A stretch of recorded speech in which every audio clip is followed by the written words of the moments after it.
अध्याय 3551 से 3560। यह एक तीर से कई शिकार करने की कुत्सित योजना है, क्योंकि न केवल प्राचीन युग और बुदाव युग प्रतिस्पर्धी हैं, बल्कि प्राचीन युग और प्राचीन युग के बीच संबंध भी है। शक्तिशाली और सूर्योदय वाले भगवान राजवंश की तुलना में उसी प्राचीन युग के विरोधियों को शुरू करना सरल और आसान है। सृष्टि के देवता और बुदाव युग से निपटने के लिए हमें समूहों में रहना होगा। कई प्राचीन युगों में एक साथ काम करके ही हम सफल हो सकते हैं। पूरे इतिहास में कोई भी सफल मामला नहीं हुआ है, लेकिन उनमें से अधिकांश असफल रहे हैं। इसलिए अपेक्षाकृत रूप से कहें तो यह अन्य युगों के लिए सरल है जो वही प्राचीन युग है। इसके अलावा एक बार जब ये रणनीति सफल हो जाती है तो परिणाम अकल्पनीय होते हैं। सृष्टि के देवता को लगातार 2 बार भारी नुकसान उठाना पड़ा है। सृष्टि के देवता की गहरी पारिवारिक पृष्ठभूमि होने पर भी वह इस निरंतर उछाल को बर्दाश्त नहीं कर सकता। मुझे डर है कि अगले सैकड़ों हजारों वर्षों या यहाँ तक कि लाखों वर्षों में कोई जवाबी हमला नहीं होगा। एक बार जब चंद्रमा का शहर इन प्राचीन युगों के हाथों में पड़ गया तो सैकड़ों हजारों या लाखों वर्षों तक इसे वापस पाने की कोई उम्मीद नहीं है। उस समय चंद्रमा शहर को आधार बनाकर कई प्राचीन युग सृष्टि के देव राजवंश पर आक्रमण कर सकते हैं। उस समय समस्त सृष्टि जगत के लिए कोई स्थिर दिन नहीं होगा। मुझे डर है कि भविष्य में सचमुच अंतहीन युद्ध होंगे। हालांकि आज का सृष्टि का देवता युद्ध के समान है। सृष्टि के देवता और आउटलैंड्स के बीच युद्ध, सृष्टि के देवता के भीतर विभिन्न जातीय समूहों का अभियान और आउटलैंड्स के बीच विभिन्न जातीय समूहों का अभियान भी अंतहीन है। इसकी तुलना कुछ भी नहीं है इस युग में विनाश का युद्ध। एक बार जब युगों के बीच संघर्ष शुरू हो जाता है तो मृत्यु और चोट अरबों में होती है, जो सृजन जगत के भीतर छोटी लड़ाई के समान नहीं है। ये वास्तव में सभी जातीय समूहों के लिए जीवन और मृत्यु का मामला है। ये ज़िवेन की पहली प्रतिक्रिया सरनी को नष्ट करने की थी, लेकिन उन्हें जल्द ही पता चला कि यह असंभव था। सरनी ने काम करना शुरू करने के बाद इसे बंद नहीं किया। रहस्यमय अंतरिक्ष के माध्यम से उन्हें इस सरनी की भी काफी समझ थी और उन्होंने इसे तुरंत समझ लिया। इस सारणी को शुरू से ही रोके जाने की कोई संभावना नहीं है। राक्षस युग के ये लोग जाहिर तौर पर आधे रास्ते में रोके जाने से डरते हैं, इसलिए उन्होंने ऐसी चीज बनाई, एक सरणी जिसे एक बार सक्रिय करने के बाद उल्टा नहीं किया जा सकता। ये शीवेन ने दूर से देखा कि सीमा के दूसरी ओर दिव्य सामग्रियों, गोलियों आदि के पहाड़ थे, जिनसे पूरे आकाश में सुगंध फैल रही थी। यद्यपि कोई विशेष बहुमूल्य गोलियां और दिव्य सामग्रियां नहीं है, फिर भी वे दुर्लभ भी हैं। चाहे दिव्य सामग्री हो या गोलियां, वे सभी सृष्टि जगत द्वारा निर्मित हैं। जाहिर है चंद्रमा शहर पर कब्जा करने के बाद उन्हें लूट लिया जाना चाहिए था, क्योंकि पतन इतना अचानक हुआ था कि कई चीजें दूर नहीं जा सकी और राक्षस युग और कई प्राचीन युगों के हाथों में पड़ गई।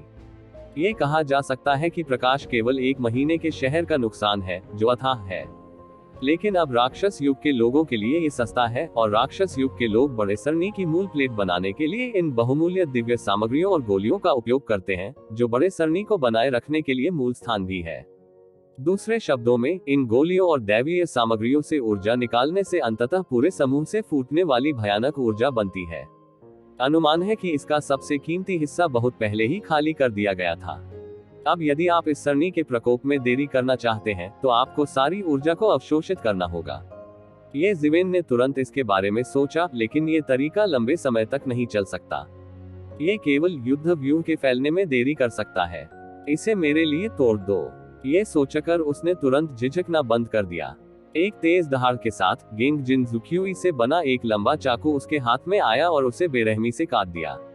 हालांकि उसके सामने की बाधा भयानक थी, अंततः उसे कई बार काटा गया और एक छेद खोल दिया गया। इस व्यूह की सबसे महत्वपूर्ण सीमा चंद्र नगर की सीमा से भी अधिक भयानक एवं कठिन है।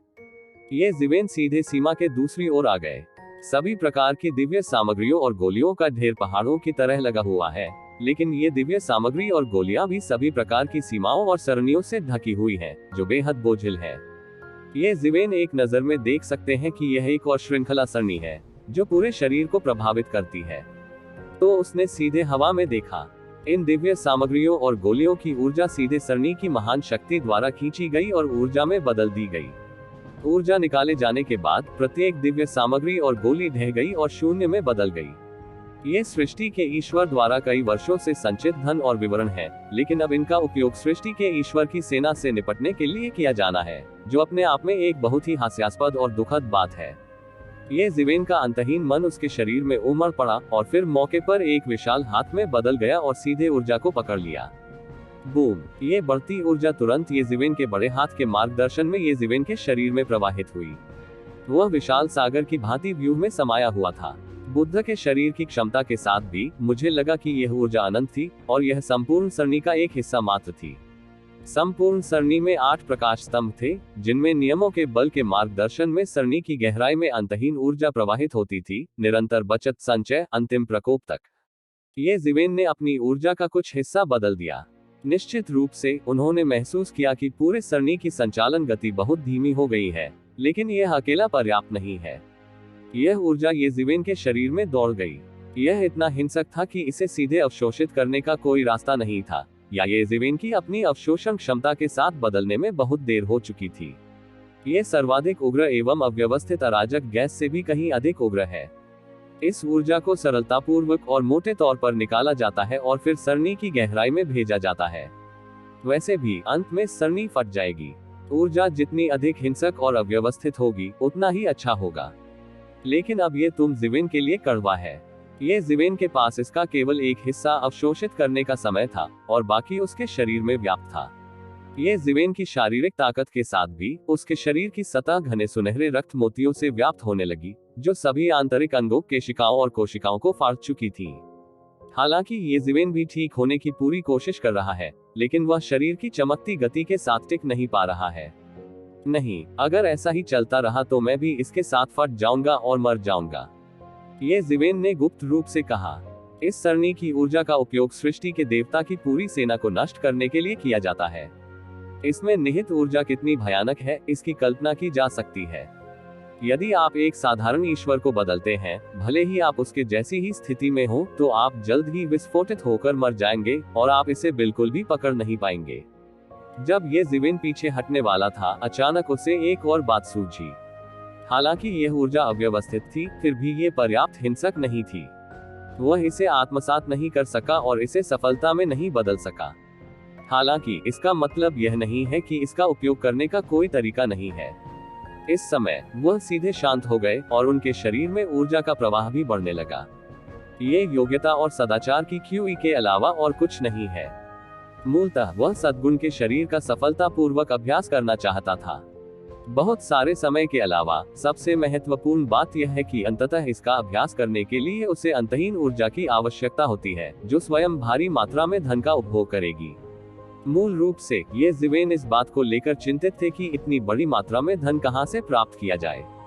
मुझे डर है कि इस अंतिम चरण को पूरा करने से पहले हमें अभी भी कुछ प्राचीन युगों की संपत्ति को लूटने का तरीका ढूंढना होगा।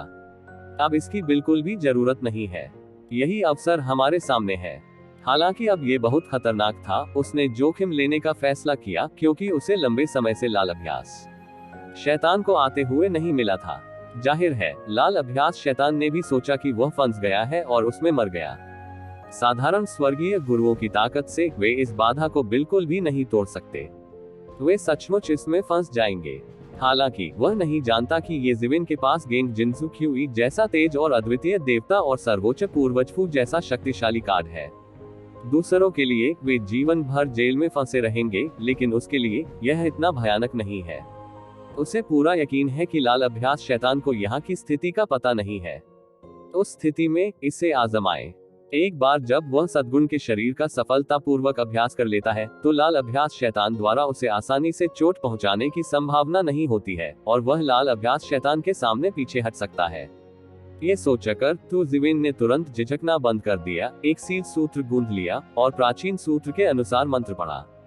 पूरे स्वर्ग और पृथ्वी में छिपी योग्यता और सदाचार की क्यूई तुरंत उबल गई और पूरे शरीर को डुबोने के लिए एक भयानक धार में बदल गई। हालांकि योग्यता और सद्गुण की ये क्यूई स्वर्ग और पृथ्वी के बीच सबसे शुद्ध और दयालु ऊर्जा है। यहाँ तक कि भारी संख्या भी ये जीवेन को नुकसान नहीं पहुंचाएगी। ये केवल इस ऊर्जा से होने वाली क्षति की भरपाई करेगी और ये जीवेन के शरीर की लगातार मरम्मत करेगी। इस सरणी की ऊर्जा ने ये जीवेन के शरीर की कोशिकाओं पर बमबारी की और लगातार उन्हें फाड़ दिया, लेकिन योग्यता और सद्गुण की क्यूई ने तुरंत इस घाव की मरम्मत की और धीरे धीरे ये जीवेन के शरीर में अवशोषित और एकीकृत होना शुरू कर दिया। अगर बाहरी लोग तुम जीवेन को ऐसा करते हुए देखते हैं, तो मुझे डर है कि वे उससे डर जाएंगे। वह वास्तव में सफल डे जिनशेन का अभ्यास करने के लिए इस सरणी की सबसे हिंसक और अव्यवस्थित ऊर्जा का उपयोग करता है। ये जिवेन के पास स्वयं शरीर और सोने के शरीर पर हावी होने की नींव है और गेंग जिन्सु क्यूई को एकीकृत करता है। यदि वहां असामंजस्य और छिपे हुए खतरे रहे होंगे तो योग्यता और सदाचार के बपतिस्मा के बाद यह पूरी तरह से गायब हो गया है। यह अत्यंत भयानक एवं शक्तिशाली शरीर शक्ति एवं गुण स्वर्ण शरीर बन जाएगा। यह एक भयानक शरीर है जो सर्वोच्च ताओवादी हथियार को विस्फोटित कर सकता है, जो वास्तव में शीर्ष सर्वोच्च ताओवादी हथियार से प्रतिस्पर्धा करने के लिए पर्याप्त है।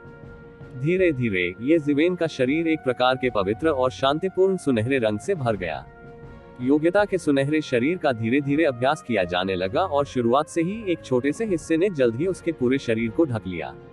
इसे अभ्यास करने में कई साल लग गए होंगे, लेकिन क्रोध ऊर्जा के शमन के तहत ये थोड़े ही समय में पूरा हो गया। अचानक ये जिवेन ने अपनी आंखें खोली और उसकी आंखों में दो अच्छी रोशनी थी। उसका पूरा शरीर सुनहरी रोशनी बिखेर रहा था, मानो सोने का बना हो। उसके शरीर की सतह पर बहते पानी की तरह रहस्यमय गुण चिन्ह बह रहे थे। बाती, योग्यता और गुण, जिनशेन चेंग। ये जिवेन ने अपनी आंखें खोली और सुनहरी रोशनी में चमक उठी। क्योंकि उनके योग्यता स्वर्ण शरीर का अभ्यास किया गया था और वे वास्तव में योग्यता स्वर्ण शरीर बन गए थे, उन्होंने पाया कि योग्यता स्वर्ण शरीर भी योग्यता स्वर्ण शरीर से भिन्न था। क्योंकि प्रत्येक व्यक्ति का ताओ अलग है, योग्यता और गुण का शरीर और योग्यता और गुण का स्वर्ण शरीर एक समान नहीं होगा। ये जिवेन की उपलब्धि बा बॉडी मेरिट और पुण्य गोल्डन बॉडी है, जो उनमें से एक है। ये कुछ हद तक झोंग त्यानजुन द्वारा हासिल की गई योग्यता और पुण्य स्वर्ण शरीर के समान है, लेकिन उससे अलग है। लेकिन कुछ बुनियादी बातें वही हैं, जिनमें बिना कारण और प्रभाव के हत्या करना भी शामिल है। तथाकथित कारण और प्रभाव का अर्थ है कि यदि कोई इसे नहीं देखता है, तो यह चीज अस्तित्व में नहीं रहेगी। सामान्यतः कहा जाता है कि गणना करने की क्षमता जितनी अधिक शक्तिशाली होगी, उतनी ही अधिक चीजों की गणना की जा सकती है। भले ही यह निर्बाध हो, ये वास्तव में दूसरों से, बल्कि भगवान से भी छिप सकता है। भगवान में बैकअप है, इसलिए जब तक आप लागत खर्च करने को तैयार हैं, आप हमेशा कुछ सुरागों की गणना कर सकते हैं। और कुछ महान शिंटो लोग कुछ सामान्य प्राणियों की गणना करते हैं, जिनकी गणना उनके पिछले सैकड़ों जन्मों या यहाँ तक कि उनके भविष्य के सैकड़ों जन्मों तक की जा सकती है। क्योंकि उन महान अलौकिक शक्तियों की तुलना में सामान्य लोगों का जीवन स्थिर है, जिसकी गणना करना कठिन नहीं है। हालांकि इस योग्यता स्वर्ण शरीर का अभ्यास करने के बाद स्थिति बिल्कुल अलग है। स्वर्गीय मार्ग के किनारे कोई बैकअप नहीं है। भले ही अन्य लोग बड़ी कीमत खर्च करें, वे किसी भी सुराग की गणना नहीं कर सकते। इसके अलावा योग्यता की भावना के कारण कुछ आध्यात्मिक हमले मौलिक रूप से अप्रभावी होते हैं। केवल शरीर ही इसे जबरदस्ती तोड़ सकता है। उन शक्तिशाली आध्यात्मिक साधकों के लिए यह एक बुरा सपना है, और भौतिक साधना ये जिवेन की शक्तियों में से एक है। और उसके बाद वे शक्तिशाली स्वामी, जैसे कि चंद्रमा शहर के भगवान और लाल अभ्यास दानव, उसके लिए बहुत महत्वपूर्ण थे। इसका कोई प्रभाव ही नहीं पड़ता। हालांकि यह केवल जबरदस्ती है, एक मजबूत आदमी के लिए जबरदस्ती भी एक बहुत महत्वपूर्ण हिस्सा है। और ये तो योग्यता और सदाचार के कुछ बुनियादी लाभ हैं। और तुम जिवेन की शारीरिक शक्ति और गुण। इसके अलावा यहाँ कई शक्तिशाली स्थान भी हैं। सामान्यतया ताकत के अलावा यह उनके मूल बॉडी गोल्ड बॉडी का उन्नत और उन्नत संस्करण है। ये सर्वोच्च ताओवादी हथियार से प्रतिस्पर्धा करने और यहाँ तक कि उसका विस्फोट करने के लिए पर्याप्त है। आप अपने नंगे हाथों से सर्वोच्च ताओवादी हथियार की शक्ति प्रदर्शित कर सकते हैं। इसके अलावा उसका शरीर अधिक कौशल को समायोजित कर सकता है। उसके लिए किसी क्षेत्र को महान पूर्णता के साथ विकसित करना अधिक कठिन होता है, लेकिन एक बार जब साधना पूरी हो जाती है, तो वही क्षेत्र बिल्कुल भी प्रतिद्वंद्वी नहीं होता है। यदि एक दिन वह चंद्रमा शहर के भगवान, चिलियन डेविल और अन्य के दायरे में कदम रख सकता है, तो ये जिवेन को यकीन है कि वह उन्हें फांसी दे सकता है। भले ही वह लोयू शैतान से मिलता है, झोंगटियानजुन उनमें से सर्वश्रेष्ठ से डरता नहीं है। अब सबसे व्यवहारिक लाभ है, यहाँ तक कि 8वें लोक में सुपर भगवान भी शायद ही उसे चोट पहुंचा सकते हैं।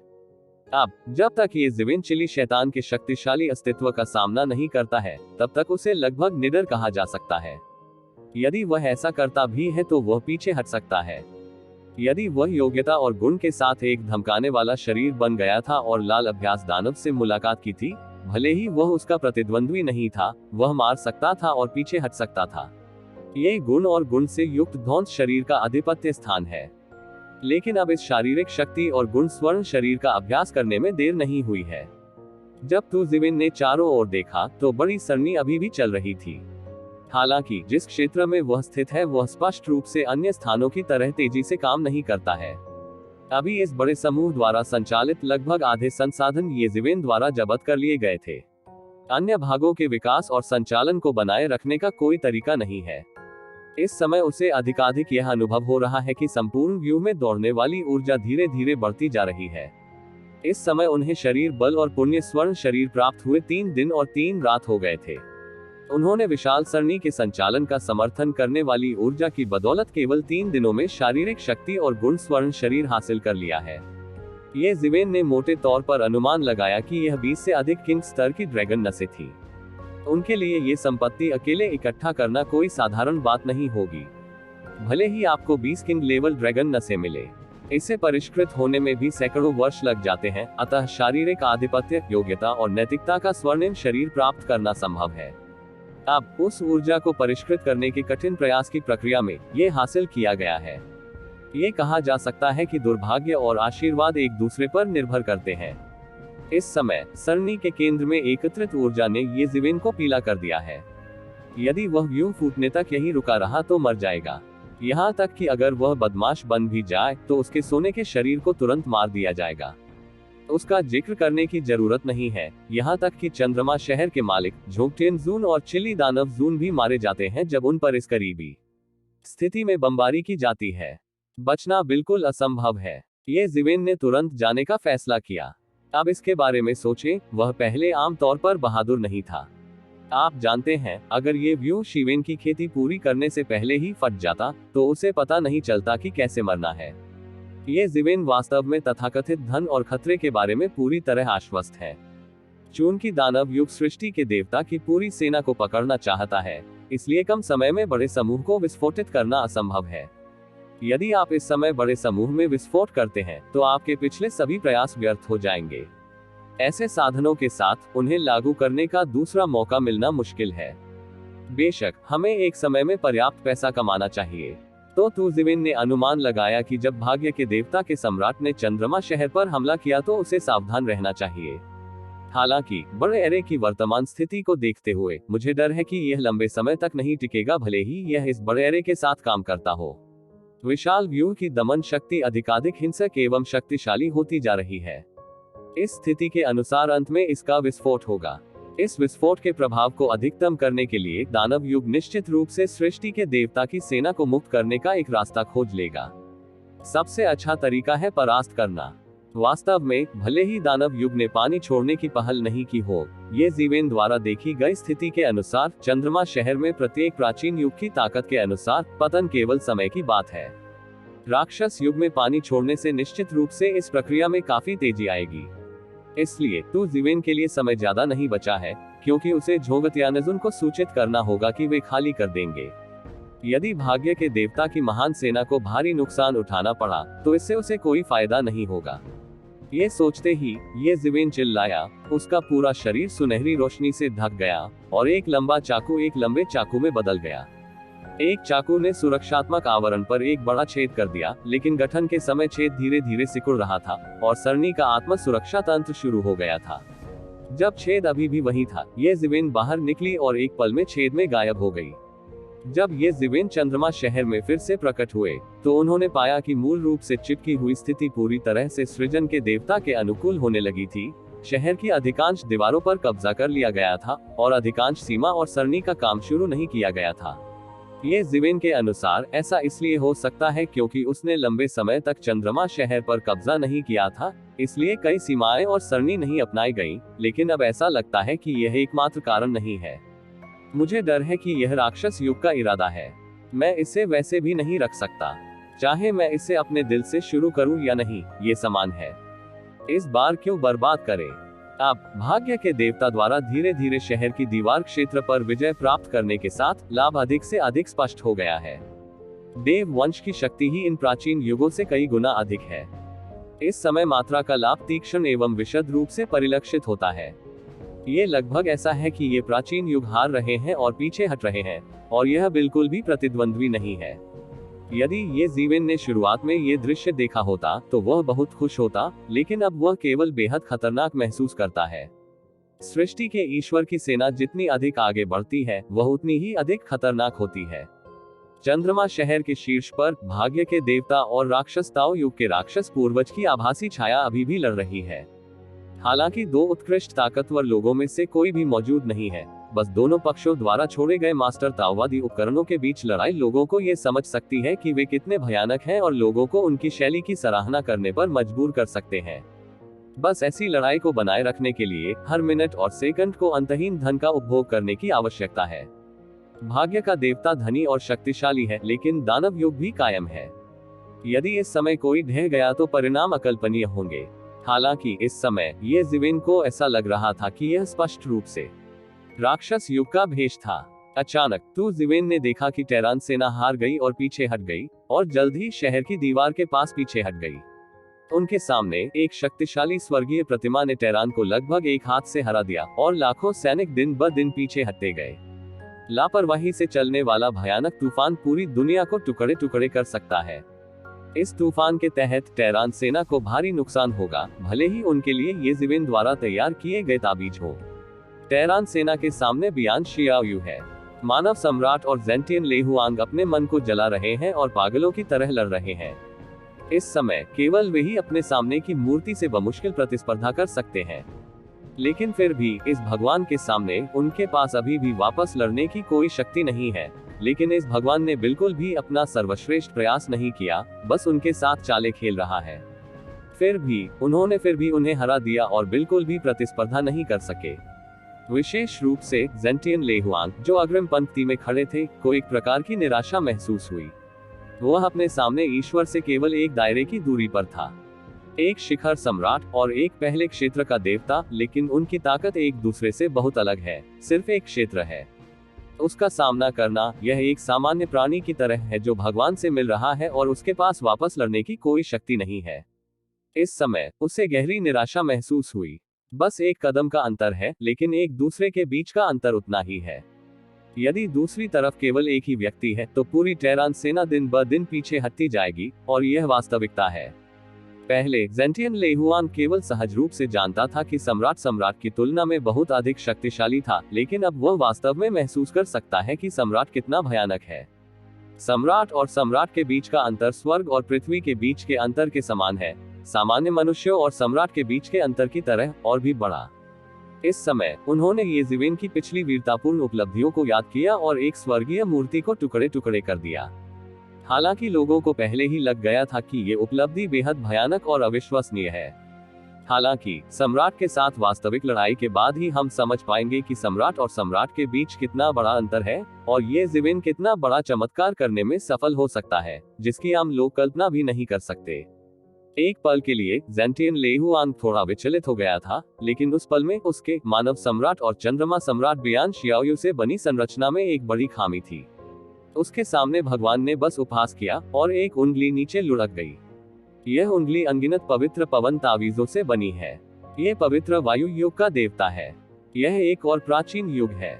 यह एक अंतहीन तूफान से बना अवसर है। उस युग में जन्मे प्राणियों के लक्षण एक जैसे ही होते हैं, एकल, हिंसक और भयानक। टकराना, पूफ पूफ पूफ। जोरदार शोर के बाद 3 सम्राटों का गठन पूरी तरह से तितर-बितर हो गया, और जेंटियन लेहुआन के 3 लोगों ने खून की उल्टी की और बाहर उड़ गए। विशेष रूप से जेंटियन लेहुआन को सबसे पहले इसका खामियाजा भुगतना पड़ा, और पूरा शरीर मौके पर ही फट गया, जिससे भारी नुकसान हुआ।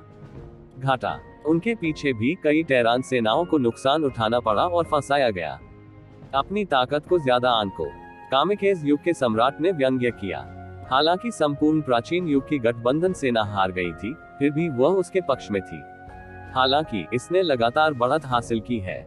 ये दौड़ सचमुच साहसिक है। इसका कोई भगवान भी नहीं है। ये चंद्रमा के शहर में प्रवेश करने का साहस करता है। क्या यह मृत्यु नहीं है? बात सिर्फ इतनी है कि हर चीज उसकी योग्यता बन सकती है। उसने अब तक किसी को नहीं मारा। इसका कारण यह है कि वह इन सभी लोगों को अपने अधीन करना चाहता है। यहाँ लाखों संभ्रांत लोग हैं, लेकिन यह एक बड़ी संपत्ति है। कामिकेज युग हिंसक तूफानों से भरा है। इसमें जन्म लेने वाले प्राणियों के लिए यह प्राकृतिक रूप से पानी में मछली की तरह है, लेकिन अन्य प्राणियों के लिए यह बस एक मृतंत है। प्रत्येक युग में जिस वातावरण में जीव पैदा हुए थे वह पूरी तरह से अलग था, खासकर प्रारंभिक युग में जैसे पवित्र पवन युग और गेंगजिन युग में। जिस वातावरण में वे पैदा हुए और रहते थे वह बहुत ही एकल था। जितना अधिक बाद के युग का जन्म हुआ, उनका रहने का वातावरण उतना ही अधिक जटिल था। वुदाओ युग तक इसके अलावा विभिन्न प्राणियों का जन्म विभिन्न वातावरणों में हुआ है। ये कहा जा सकता है कि 100 फूल खिलते हैं और प्रत्येक सहवास का नेतृत्व करता है। हर कोई जानता है कि पर्यावरण और प्रजातियां जितनी जटिल होंगी, स्वर्ग का मार्ग उतना ही विविध और परिपूर्ण हो जाएगा। इसलिए वे प्राचीन युग अक्सर वुदाओ युग में प्राणियों को पकड़ने के लिए वुदाओ युग में आते हैं और उन्हें प्रजनन के लिए प्राचीन युग में आने देते हैं। एक और यह स्वर्ग के मार्ग में परिवर्तन को बढ़ा सकता है और स्वर्ग के मार्ग को अधिक क्षैतिज बना सकता है, और इन प्राणियों की संतानों का ब्रेन वॉश किया जा सकता है और अंततः जासूस बन सकते हैं। वुदाओ युग में एक गुप्त एजेंट के रूप में भेजे जाने को एक पत्थर से कई पक्षियों को मारने के रूप में वर्णित किया जा सकता है। उनकी नजर में इसमें कोई संदेह नहीं है कि यह टेरान सेना है। यह एक उत्कृष्ट विकल्प है, विशेष रूप से लाखों टेरेंस के अभिजात वर्ग और सबसे खराब ईश्वर स्तर के स्वामी हैं। ये तीनों लोकों से बाहर हैं, 5 तत्वों में नहीं। वे खराब से खराब माहौल में भी जीवित रह सकते हैं। पकड़ने की कीमत इन्हीं लोगों में होती है। ये कहा जा सकता है कि वुदाओ युग में सामान्य जीव जितने मर जाते हैं, उन्हें पकड़ने का कोई फायदा नहीं होता। हर किसी की आंखों में मरने का जज्बा दिखा। जब इस हिस्से के लिए उन्हें पीटा गया तो स्वाभाविक रूप से उन्हें समझ आ गया कि वे मर गए।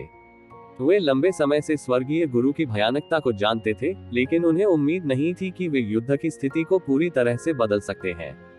यदि कोई साधारण सम्राट ऐसी विशिष्ट सेना से बनी युद्ध व्यूह पर हमला करता तो वह सीधे मारा जाता। हालांकि धन्य व्यक्ति ऐसा नहीं करेगा।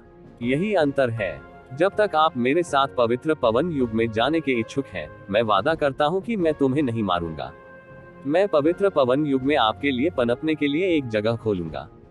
तब आप मानव जाति के पूर्वज होंगे, पवित्र पवन युग में क्यों नहीं। कामिकेज युग के भगवान ने जोर से बात की। तुम सोच नहीं सकते।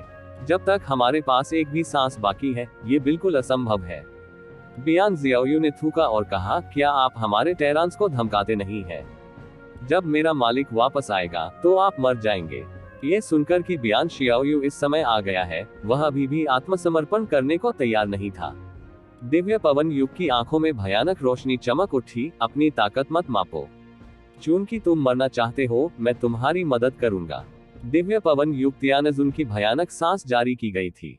आमतौर पर ऐसा तियानजुन क्रोधित होता था और पूरा चंद्रमा शहर ऊपर और नीचे हिल जाता था, लेकिन इस समय पूरा चंद्रमा शहर युद्ध में फंस गया था। हालांकि तियानजुन स्तर की लड़ाई कोई सड़ी हुई सड़क नहीं थी, लेकिन बहुत सारे थे और उसका हाथ इतना खास नहीं लग रहा था। हालांकि आसमान में व्याप्त आतंक और दबाव ने टेरान सेना को भी पीला महसूस कराया। आप जानते हैं, इससे पहले कि कामिकेज युग के सम्राट ने अपना सर्वश्रेष्ठ प्रदर्शन नहीं किया था, वे पहले से ही हताश महसूस कर रहे थे। अब तो छोड़िए, लगभग पूरी तरह से निराश हैं। मेरे जीवन खत्म हो गया है। जब कई लोगों के मन में ये शब्द आए, तो अचानक दूर से एक ठंडी चीख सुनाई दी। मुझे लगता है कि आप ही वह व्यक्ति हैं जो अपनी ताकत नहीं माप सकते। यह आवाज दूर से निकट तक, लगभग तुरंत ही युद्ध के मैदान में आ गई, जहां टेरान सेना ने दिव्य पवन युग तियानजुन के साथ लड़ाई की। कौन? कामिकेज युग के भगवान को अचानक संकट की तीव्र भावना महसूस हुई और वह अपने पैरों के तलवों से सीधे अपने सिर तक पहुंचे, जिससे वह लगभग सहज रूप से पीछे हटना चाहते थे। लेकिन अगली ही सांस में यह आंकड़ा उनके सामने आ गया। यह मानव जाति का एक युवा है। यह उसके सामने सेना के समान ही सांस है। वे सभी एक जातीय समूह से हैं। उसे अचानक याद आया कि बियान शियाओयू ने पहले उल्लेख किया था कि उसका स्वामी भी मानव जाति का स्वर्ग था। वह तुरंत समझ गया कि उसके सामने वाला व्यक्ति कौन था। क्या आप इस टेरान के भगवान हैं? पवित्र पवन युग के सम्राट ने ये जिवेन की ओर उदासीनता से देखा और कहा, हाँ, यह मैं हूँ। ये जिवेन ने ठंडे स्वर में कहा, यह आपकी क्षमता से परे है। आप मेरी टेरान सेना को लेने की हिम्मत कैसे करते हैं? पवित्र पवन युग के देवता केवल अस्पष्ट रूप से ये जिवेन की बेहद खतरनाक भावना को महसूस कर सकते हैं, लेकिन ये जिवेन को ऐसा कहते हुए सुनकर उनका चेहरा अभी भी बहुत बदसूरत है। ये जिवेन उसका पूरी तरह से तिरस्कार करती है और उसके साथ समान स्तर पर बिल्कुल भी संवाद नहीं करती है। लेकिन लगभग एक ही पल में उसने एक निर्णय ले लिया, अनगिनत उड़ती हुई चट्टानों पर कदम रखा, हवा में बदल गया और युद्ध के मैदान में गायब हो गया। ये जीवेन ने उसे जीवित ही डरा दिया था। ये जीवेन ने अभी तक ऐसा नहीं किया है, लेकिन उस पर भयानक गंध अभी भी उसे एक बड़े खतरे का एहसास कराती है। ऐसे में वह मेहनत करने की हिम्मत नहीं कर पाता। यदि तू जीवेन ने कामिकेज के युग पर आक्रमण किया तो वह मृत्यु तक लड़ सकता है, लेकिन इस समय ये जीवेन के साथ लड़ना अच्छा विचार नहीं है। चंद्र नगरी के युद्ध क्षेत्र में कितनी स्वर्गीय मूर्तियां हैं, इसका अनुमान लगाना असंभव है। यदि आप सावधान नहीं हैं, तो आप जहाज को गटर में पलट सकते हैं, जो वह नहीं चाहता है। बियान जियाओयू और अन्य को एक के बाद एक राहत मिली। उन्हें ऐसा लग रहा था जैसे वे नरक के दरवाजे के चारों ओर घूम रहे हों।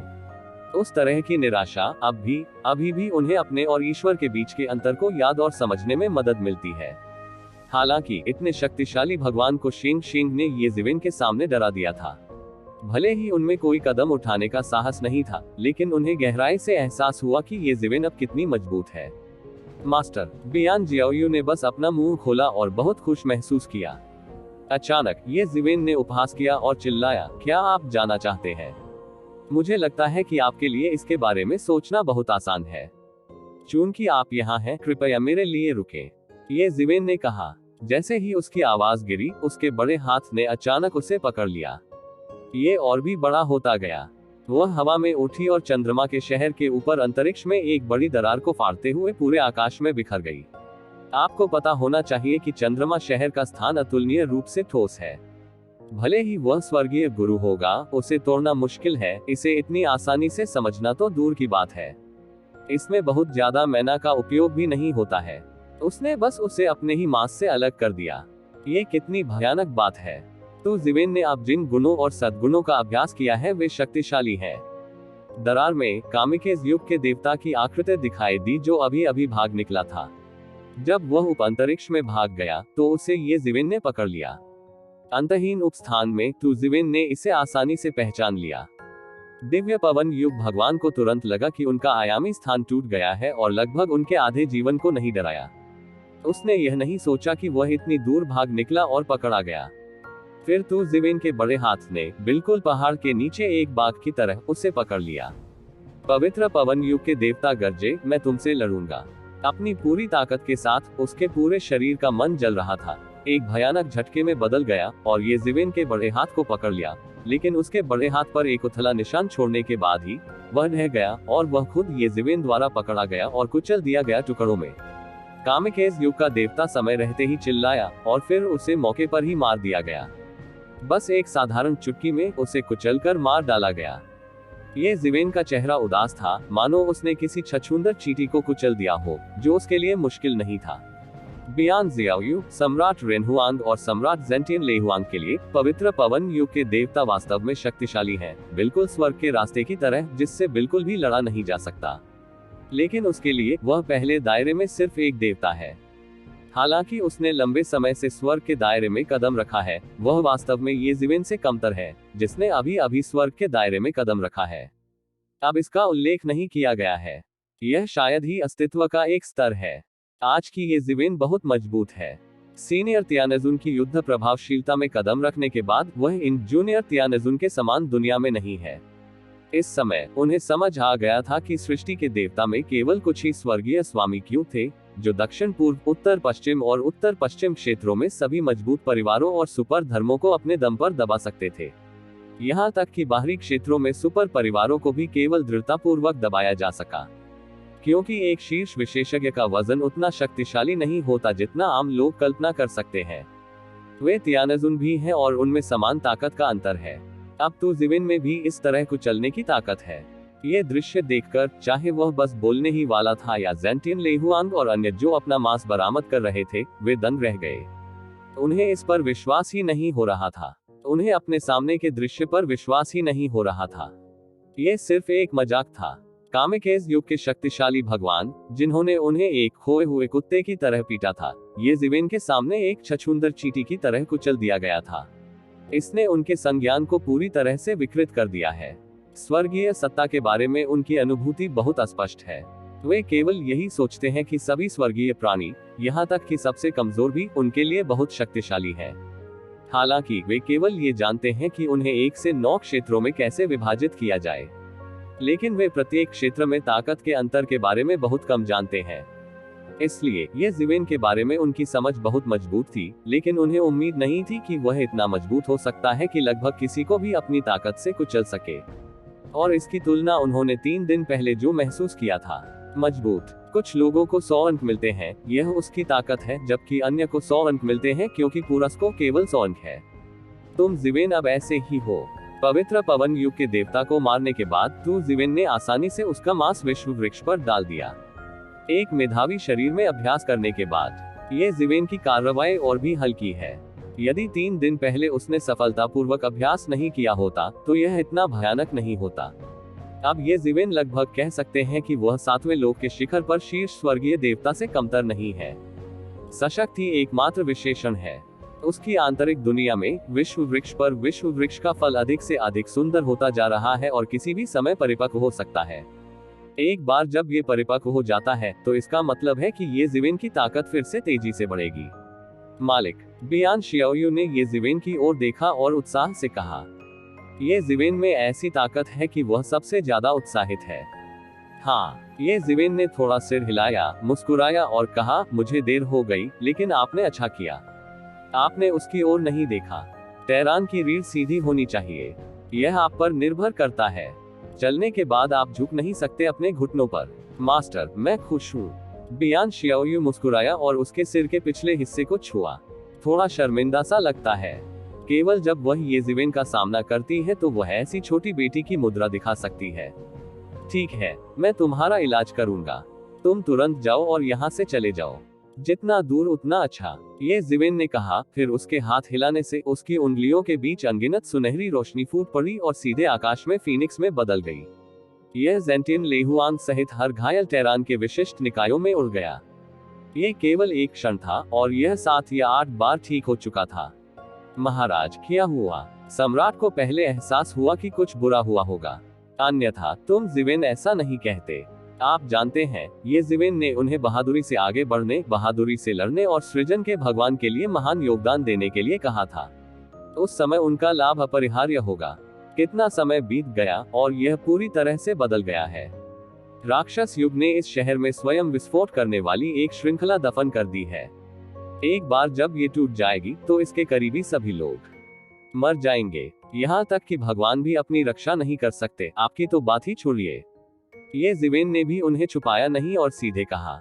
ये ज़िवेन की बातें सुनकर सभी लोग पीले पड़ गए और टेरान सेना एक के बाद एक कांपने लगी, क्योंकि वे सोच सकते थे कि यह कितनी भयानक बात थी।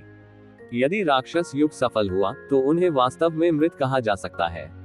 उस प्रकार की शक्ति का तो स्वर्ग भी विरोध नहीं कर सकता। मूलतः मृत। ठीक है, यहाँ से निकलना सबसे महत्वपूर्ण बात है, ये ज़िवेन ने कहा। उसका बड़ा हाथ ऊपर उठ गया और लोगों को उनके सामने केवल काला महसूस हुआ। जब उन्होंने फिर से दृश्य देखा तो उन्होंने पाया कि वे सृष्टि के परमेश्वर की सेना के शिविर में आए थे और भाग गए थे। ये ज़िवेन ही थे जिन्होंने उन्हें विदा किया। एक लंबी रात के सपने से बचने के लिए ये ज़िवेन ने व्यक्तिगत रूप से ऐसा किया। चंद्रनगर में वह ऐसे साधनों का प्रयोग नहीं कर सकता था, क्योंकि चंद्रनगर का समय और स्थान सीमा और व्यूह द्वारा एक टुकड़े में बंट गया था। लेकिन चांद के शहर के बाहर ऐसी कोई बाधा नहीं थी। ये ज़िवेन एक पल में ही भाग निकला। आप यहाँ समाचारों की प्रतीक्षा करें, इधर उधर मत घूमें। ये ज़िवेन के कहने के बाद उसने सीधे अपना शरीर बाहर निकाला और झोंग तियानजुन की सेना में उड़ गया। इस समय झोंग तियानजुन अभी भी कैटियन जादुई कुल्हाड़ी के खिलाफ लड़ने के लिए सृष्टि के स्वर्ग और पृथ्वी के मानचित्र को नियंत्रित कर रहा था। ऐसा कहा जाना चाहिए कि सृष्टि के देवता की सेना के लिए घातक खतरे से बचने के लिए कैटियन जादुई कुल्हाड़ी को शामिल किया जाना चाहिए। उसके अलावा पश्चिमी और उत्तरी स्वर्गीय जून उसे सृष्टि के स्वर्ग और पृथ्वी मानचित्र को नियंत्रित करने में मदद कर रहे हैं। अन्यथा यह अकेले झोंग तियानजुन के लिए बहुत कठिन होगा। ये ज़िवेन स्पष्ट रूप से देख सकते हैं कि अनगिनत मानसिक सामग्री सार और ऊर्जा से खाली हो गई है और ऊर्जा की बाढ़ बन गई है, जो सृजन की तस्वीर में प्रवाहित हो रही है। ब्रह्मांड के निर्माण का आग्रह करने के लिए हमें हर सेकंड बहुत सारे संसाधनों और धन का उपभोग करने की आवश्यकता होती है। वो जून, तुम यहाँ क्यों हो? झोंग तियानजुन ने तुरंत ये ज़िवेन की उपस्थिति पर ध्यान दिया। वह अजीब था। क्या उसे इस समय चंद्रमा के शहर पर हमला करने के अवसर का लाभ नहीं उठाना चाहिए? इस समय वे सभी जो पूर्वी तियानजुन की स्थिति के लिए प्रतिस्पर्धा करने में रुचि रखते हैं, वे अग्रिम पंक्ति यानी अंतरिक्ष समय तियानजुन पर लड़ रहे हैं। अब वे भी अग्रिम पंक्ति में लड़ रहे हैं, बड़ी उपलब्धियां हासिल करने की कोशिश कर रहे हैं और अंततः पूर्वी तियानजुन की स्थिति जीतने की कोशिश कर रहे हैं। तो ये जीवेन इस समय बहुत अजीब लग रहे थे। बड़ी चीजें बुरी होती हैं। ये जीवेन ने कहा, जादुई युग ने चंद्रमा शहर में एक स्वयं विस्फोट करने वाली सरणी को दफन कर दिया है। चंद्रमा शहर की यह लड़ाई मूल रूप से जादू युग द्वारा बिछाया गया एक जाल है, जो हमें उन प्राचीन युगों के साथ पकड़ने की कोशिश कर रहा है। जब हमारी सेना प्रवेश करती है चंद्रमा शहर की गहराई, ये स्व विस्फोट सरणी विस्फोट हो जाएगी। उस समय हमारी सेना और प्राचीन युग की गठबंधन सेना दोनों मर जाएंगी और उनमें से कोई भी जीवित नहीं रहेगा। ये जीवेन के शब्दों को सुनकर झोंग टिएनजुन को अचानक ठंडा पसीना आया। पीठ ठंडी थी। यदि ये जीवेन के शब्द सच थे, तो चंद्रमा शहर की इस लड़ाई में कूदने के लिए एक बड़ा जाल उनका इंतजार कर रहा था। यदि राक्षस युग के लोग सफल हो जाते हैं, तो सृष्टि के देवता की सेना का नुकसान पिछले 10 गॉड सिटी गठबंधन की तुलना में बहुत अधिक होगा। उस समय पूरे भगवान राजवंश की सत्तारूढ़ नींव हिल जाएगी। परिणाम अकल्पनीय है। फिर भी अगर आप ध्यान नहीं देंगे तो ये बड़े पैमाने पर विनाश का संकट हो सकता है। चूंकि राक्षस युग ने इसका उपयोग करने का साहस किया है, इसलिए इस सरणी की शक्ति के बारे में स्वाभाविक रूप से कहने की आवश्यकता नहीं है। जब ये जीवेन ने साधारण व्यूह देखा, तो वह डर गया कि उसे गोली मार दी गई है और वह जल्दी में आने की हिम्मत नहीं करेगा। अब इसके बारे में सोचें, वास्तव में कई अतार्किकताएं हैं। उदाहरण के लिए, चंद्रमा शहर में रक्षा उनकी अपेक्षा से बहुत कम है और प्रतिरोध की तीव्रता अधिक नहीं है। मूल रूप से उन्होंने सोचा कि यह इन प्राचीन युग की गठबंधन सेनाओं का चेहरा और दिल था और आखिरकार वे एक साथ सहयोग नहीं कर सके। लेकिन अब जब मैं इसके बारे में सोचता हूं तो जाहिर तौर पर ऐसा नहीं है। ये स्पष्टतः एक अति विशाल जाल है। आप चांद के शहर को देखो, यह एक बड़े मुंह की तरह है, जो सृष्टि के देवता की सेना को निगलने की प्रतीक्षा कर रहा है। अब ये सिर्फ मध्य तियानजुन का ठंडा पसीना नहीं है, यहाँ तक कि पश्चिमी तियानजुन और उत्तरी तियानजुन भी ठंडे पसीने वाले हैं। आप जानते हैं, इस बार गॉड राजवंश गठबंधन की मुख्य ताकत उनके विश्वासपात्र और अधीनस्थ है। यदि ये जीवेन सही हैं, तो वे नष्ट हो जाएंगे। भले ही वे मजबूत और अहंकारी हों, इन विश्वासपात्रों और अधीनस्थों के बिना पूरा शासन ध्वस्त हो जाएगा। यह अनगिनत हजारों वर्षों की मेहनत के बराबर है, जो रातों रात ढह गई। क्या इस सरणी को नष्ट करना या बाधित करना संभव है? झोंग टिएनजुन तुरंत भगवान के पास लौटा और पूछा। वह सृष्टि के देवता झोंग टिएनजुन के योग्य थे और उन्होंने लगभग तुरंत ही मूल और मुख्य बिंदु पूछ लिए। यह असंभव है। मैंने कोशिश की है। अगर मैं इसे जबरदस्ती तोड़ूंगा तो पूरा व्यूह तुरंत फट जाएगा। राक्षस युग के वे लोग भी इस कदम के लिए तैयार हैं। ये जीवेन ने तुरंत अपना सिर हिलाया, कड़वाहट से मुस्कुराया और कहा, यदि इसे बाधित या नष्ट किया जा सकता होता तो उसने बहुत पहले ही ऐसा कर दिया होता। अब क्यों? अब तुरंत सभी प्रमुख सेनाओं को बुलाओ और उन सभी को वापस आने दो। अब एक पल की भी देरी मत करो, झोंग तियानजुन ने जल्दी में कहा। अब जब उसे राक्षस युग की योजना का पता चल गया है, तो वह आगे नहीं बढ़ सकता। चाहे वह मध्य तियानजुन हो, पश्चिम तियानजुन हो या उत्तरी तियानजुन हो, उन्होंने नहीं सोचा था कि चीजें इस बिंदु तक पहुंच गई हैं। उन्हें लगा कि वे जीत रहे हैं, लेकिन वास्तव में इतनी बड़ी खामी थी। राक्षस युग के कार्यों के बारे में सोचते हुए, यहाँ तक कि वे शक्तिशाली हस्तियां भी जो अनगिनत युगों के शिखर पर हैं, अपनी पीठ में ठंडक महसूस करने से नहीं रोक सकती। ये दुष्ट युग वस्तुतः उन सबको पकड़ लेना चाहता है।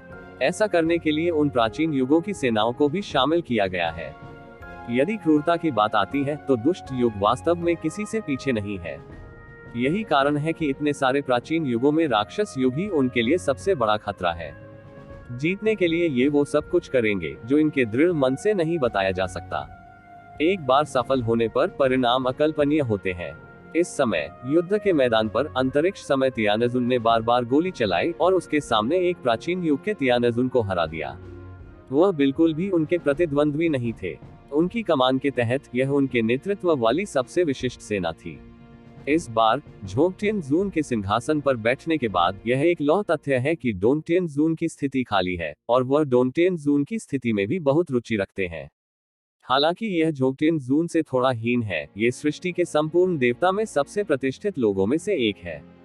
हालांकि उन्होंने पहले मध्य साम्राज्य की मुक्केबाजी में अपना दबदबा कायम रखा था, लेकिन आखिरकार उन्हें कोई प्रसिद्धि नहीं मिली। जैसे ही झोंगटियानजुन शीर्ष स्थान पर था, उसे रास्ता देना पड़ा, लेकिन अगर उसने डोंगटियानजुन हासिल कर लिया तो उसे हिलाना आसान नहीं होगा।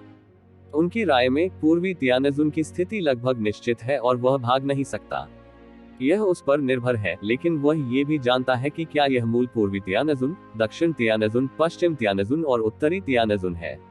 सभी के पास अपने अपने अनुशंसित उम्मीदवार हैं और कुछ पुराने राक्षस प्रतिस्पर्धा करेंगे।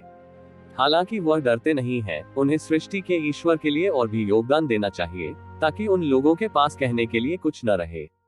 जहां तक तुम जिवेन की बात है, हालांकि वह डोंग तियानजुन द्वारा प्रस्तावित उत्तराधिकारी भी है, लेकिन वह कुछ भी नहीं है। वह तो बस एक युवा पीढ़ी है। उसके दायरे तक पहुंचने के लिए मुझे नहीं पता कि इसमें कितना समय लगेगा, उससे मुकाबला करना तो दूर की बात है। उनकी राय में ये किसी खतरे से कोसों दूर है। जहां तक चांद शहर के मालिक से भागने की बात है, ये सिर्फ एक पलायन है। वास्तव में आखिरकार यह अभी भी बहुत दूर है। अपनी पूरी ताकत के तहत भाग्य के देवता की सेना ने सीधे प्राचीन युग से लड़ाई की और सेना दिन ब दिन पीछे हटती गई।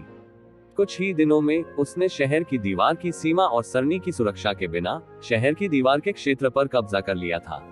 सैन्य शक्ति में भगवान राजवंश की महान सेना की श्रेष्ठता पूरी तरह से प्रदर्शित की गई है। प्राचीन युग की सेना बिल्कुल भी प्रतिद्वंद्वी नहीं है, खासकर उसके रास्ते में वह अजेय है और सभी दिशाओं में व्याप्त है। दूसरी ओर इसका नेतृत्व स्वयं नान तियानजुन कर रहे हैं। दक्षिणी क्षेत्र के स्वामी के रूप में उनकी कमान के तहत सेना स्वाभाविक रूप से बहुत शक्तिशाली है। ये समय और स्थान तियानजुन से कहीं अधिक मजबूत है। उनके नेतृत्व वाली दोनों सेनाएं दो बड़े चिमटों के समान हैं। एक पूर्व और एक पश्चिम ने चंद्रमा शहर को जकड़ लिया, जिससे चंद्रमा शहर के पूर्व और पश्चिम हिस्से जल्दी से टूट गए। दोनों प्रतिस्पर्धा कर रहे हैं। प्रत्येक व्यक्ति सृष्टि के ईश्वर के लिए महान योगदान देना चाहता है। पूर्वी तियानजुन की स्थिति के लिए प्रतिस्पर्धा करने के लिए स्पेटियोटेम्पोरल तियानजुन ने भी अभिजात वर्ग को बाहर भेजा, जिन्होंने खुद को बॉक्स के निचले भाग में दबाया। अंतरिक्ष समय भगवान दूर से चंद्र शहर के दूसरे छोर को देख सकते हैं। वहां एक बढ़ती हुई सैन्य क्षमता थी और सबसे आगे रहने वाले व्यक्तियों में से एक को आरोपित किया गया था। उससे मिलने वाली सभी प्राचीन युग की सेनाएं ध्वस्त हो गईं और यहां तक कि तियानजुन भी उसका मुकाबला नहीं कर सका। पवित्र हवा और आग, यह एक भयानक अस्तित्व है जो हवा और आग के दो अलग अलग नियमों को चरम सीमा तक विकसित करता है। वह नान तियानजुन के अधीन पहले शक्तिशाली जनरल भी है। नान तियानजुन की स्थिति डोन तियानजुन से बदतर नहीं है, इसलिए उसके लिए डोन तियानजुन की स्थिति के लिए प्रतिस्पर्धा करना आवश्यक नहीं है। हालांकि यदि आप अपने लोगों को पूर्वी तियानजुन के सिंहासन पर बैठा सकते हैं, तो आपके पास कई तियानजुन बैठकों में एक सहयोगी और एक सहायक होगा और स्थिति पूरी तरह से अलग होगी। जिस तरह झोंग तियानजुन भी पूर्वी तियानजुन की स्थिति में ये जिवेन और येन्यू तियानजुन की मदद करना चाहता है, और ये फेंगहुओ संत भी पूर्वी तियानजुन बनने की राह में एक महत्वपूर्ण बाधा बन जाएगा। अब नैंटियन ने टीम को अकेले ले लिया, किसी और चीज के लिए नहीं, बल्कि इस फेंगहुओ संत के लिए। हालांकि यह थोड़ा मतलबी है, वास्तव में इसका कोई रास्ता नहीं है। बात सिर्फ इतनी है कि दिक्काल ईश्वर की ऐसी कोई पृष्ठभूमि नहीं है। यदि नहीं, तो अपने लिए योग्यता मूल्यों को दरकिनार करने के लिए ऐसी पृष्ठभूमि होना कोई खुशी की बात नहीं है। हालांकि वह अहंकारी है, फिर भी वह जिद्दी और रूढ़िवादी नहीं है। स्वाभाविक रूप से वह जानता है कि कभी कभी सबसे महत्वपूर्ण क्या है। जैसे ही वह फिर से शूटिंग करने जा रहा था और प्राचीन युग के तियानजुन पर निशाना साधने वाला था, अचानक उसे झोंग तियानजुन से एक संदेश मिला। जब उसने झोंग तियानजुन द्वारा भेजी गई खबर पूरी तरह से पढ़ी, तो उसे अचानक अपनी पीठ में ठंडक महसूस हुई। यदि झोंग तियानजुन ने जो कहा वह सच है, तो परिणाम अब अकल्पनीय है। लेकिन झोंग तियानजुन की हैसियत से आप इस तरह का मजाक कैसे कर सकते हैं? अगर ये बात सच है तो परिणाम अकल्पनीय होंगे। चलो वापस जाओ। इस समय अंतरिक्ष समय के स्वर्गीय मास्टर ने लगभग तुरंत प्रतिक्रिया की और आदेश को सभी के दिमाग में भेज दिया। उसकी सेना में सभी लोग भ्रमित थे। वे समय और स्थान के भगवान की तरह नहीं दिखते थे। उन्हें पूरी जानकारी मिली और सिर्फ हटने का आदेश मिला। हालांकि एक अभिजात वर्ग के रूप में प्रतिक्रिया की गति अभी भी बहुत तेज है। हालांकि मुझे समझ नहीं आया कि वरिष्ठ ने ऐसा आदेश क्यों जारी किया, फिर भी मैं तुरंत आदेश के अनुसार आगे बढ़ गया। हालांकि इतनी सारी सेनाओं के लिए कार्रवाई करना और दिशा बदलना इतना आसान नहीं है। स्पेटियोटेम्पोरल तियानेजुन बस सीधी कार्रवाई करता है और अंतरिक्ष और समय के कानून के अनुसार लगातार सेना का हिस्सा स्थानांतरित करता है, लेकिन संख्या बहुत ज्यादा है। अंतरिक्ष समय तियानेजुन की ताकत के साथ भी इस सेना को कम समय में पूरी तरह से स्थानांतरित करना असंभव है। दूसरी ओर उसी गहरी सेना और नान तियानेजुन के अधीन सेना को भी एक ही समय में खबर मिली। समाचार प्राप्त करने के बाद उन्हें भी पसीना आ गया, क्योंकि वे समय और स्थान तियानेजुन की तरह चंद्रमा शहर में उतने ही गहरे थे। मूल रूप से ये चंद्रमा शहर को पुनर्प्राप्त करने की पहली योग्यता के लिए अंतरिक्ष समय स्वर्गीय मास्टर के साथ प्रतिस्पर्धा करना था, लेकिन अब यह मौत को लेने का तरीका बन गया है। ये जितना गहरा है, झोंगटिनजून के समाचार पत्र में उल्लिखित विशाल आत्म विस्फोट सरणी के उतना ही करीब है। नान तियानेजुन ने तुरंत अपनी आंखें खोली। हालांकि उसकी आंखें सरणियों और सीमाओं की परतों से अवरुद्ध थीं, फिर भी वह देख सकता था कि शहर में एक श्रृंखला बन रही थी, जिसमें भयानक ऊर्जा थी। हालांकि वह स्पष्ट रूप से नहीं देख सका, फिर भी उसे सहज रूप से एक बेहद खतरनाक एहसास महसूस हुआ। इस एहसास से उसे ऐसा महसूस हुआ मानो कोई भयंकर जानवर उसे घूर रहा हो। वह तुरंत समझ गया कि झोंगटियानेजुन ने जो कहा वह सच था, और यहाँ तक कि यह खतरनाक स्थिति झोंगटियानेजुन ने जो कहा था उससे भी अधिक भयानक थी। तुरंत आदेश दिया गया कि लोग पीछे हट जाएं। इस विशिष्ट सेना ने भी एक पल में अपना सिर मोड़ लिया, लेकिन कम समय में मोड़ पूरा करना असंभव है। नान तियानेजुन केवल व्यक्तिगत रूप से बड़ी ताकतों के स्थानांतरण में मदद कर सकते हैं। दोनों दिग्गजों के अलावा सृष्टि के देवता की अन्य सेनाओं को भी एक के बाद एक खबर मिली और वे एक के बाद एक पीछे हटने लगी। यदि तियानेजुन था तो तियानेजुन ने बड़ी सेनाओं को लगभग पहली बार निकालने में मदद की। न होते हुए भी वे पहली बार में पीछे हट गए। तियानेजुन के बिना सैनिक इन दिनों में गहराई तक नहीं जा सकते थे, इसलिए इस समय घूमना बहुत आसान है। सृष्टि के देवता की सेना लाभ की स्थिति में पीछे हट गई, जिससे प्राचीन युग के कई विशिष्ट विशेषज्ञ भी आश्चर्यचकित होने लगे, क्योंकि उन्हें ऐसा लगता है कि सृष्टि के देवता की सेना ने स्पष्ट रूप से पूर्ण लाभ पर कब्जा कर लिया है। इस तरह वे केवल सृष्टि के परमेश्वर की सेना की प्रगति में देरी कर सकते हैं। ये सब लंबे समय से अपेक्षित था। उनके और सृष्टि के ईश्वर के बीच की ताकत बहुत अलग है। यदि जादुई कुल्हाड़ी न होती तो उनमें सृष्टि के ईश्वर से प्रतिस्पर्धा करने का आत्मविश्वास भी नहीं होता। अब शुरुआती जादू की कुल्हाड़ी को सृष्टि के स्वर्ग और पृथ्वी के नक्शे द्वारा नियंत्रित किया जाता है, ताकि सृष्टि के भगवान के वास्तविक आंतरिक लाभों को पूरी तरह से प्रतिबिंबित किया जा सके। उनमें प्रतिस्पर्धा करने की ताकत नहीं है। उनके विचार में ये केवल समय की बात है कि पूरी स्थिति ध्वस्त हो जाए और वे शहर में ट्रांसमिशन सरणी से बच जाएं। बात बस इतनी है कि अब मैं चांद के उस शहर के आगे झुकने को तैयार नहीं हूं जिसे हराना मुश्किल था। हालांकि चांद के शहर पर कब्जा करने से उन्हें बहुत लाभ हुआ, लेकिन कोई भी अधिक लाभ प्राप्त नहीं करना चाहता, और कोई भी इस तरह से हार नहीं मानना चाहता। यही कारण है कि सृष्टि के देवता पीछे हट गए, बल्कि उन्हें एक के बाद एक बात करने दी। क्या पायलट को काम पर रखने वाले अन्य सैनिक आ गए, या क्या ऐसा है कि भाग्य के देवता में नागरिक संघर्ष छिड़ गया, जिससे वे पूरी तरह से अभिभूत हो गए। कई तरह की वजह अचानक सामने आई और ये अनुमान ज्यादा वाजिब लगते हैं, लेकिन किसी भी मामले में हमें वास्तव में पर्याप्त जानकारी और खुफिया जानकारी नहीं मिली है, और हर चीज का केवल अनुमान लगाया जा सकता है। हालांकि उनके लिए चाहे कोई भी कारण हो, सृष्टि के देवता इस तरह से पीछे हट गए। उनके लिए इसके कई फायदे हैं। कम से कम वे कुछ समय तक तो इस पर टिके रह सकते हैं। जहां तक दूसरों की बात है तो उन्होंने ज्यादा नहीं सोचा। यहां तक कि उन्हें ये भी नहीं पता था कि शहर में एक ऐसी सेना दबी हुई है जो उन्हें मार सकती है। वे या तो सृष्टि के देवता के साथ युद्ध के मैदान में या इस सरणी के तहत मारे गए। इसके अलावा कोई संभावना ही नहीं थी। अन्य प्राचीन युगों की अज्ञानता की तुलना में राक्षस युग के उच्च स्तरीय अधिकारियों ने एक के बाद एक अपना चेहरा बदला। वे सब जानते थे कि इस व्यूह में क्या छिपा है।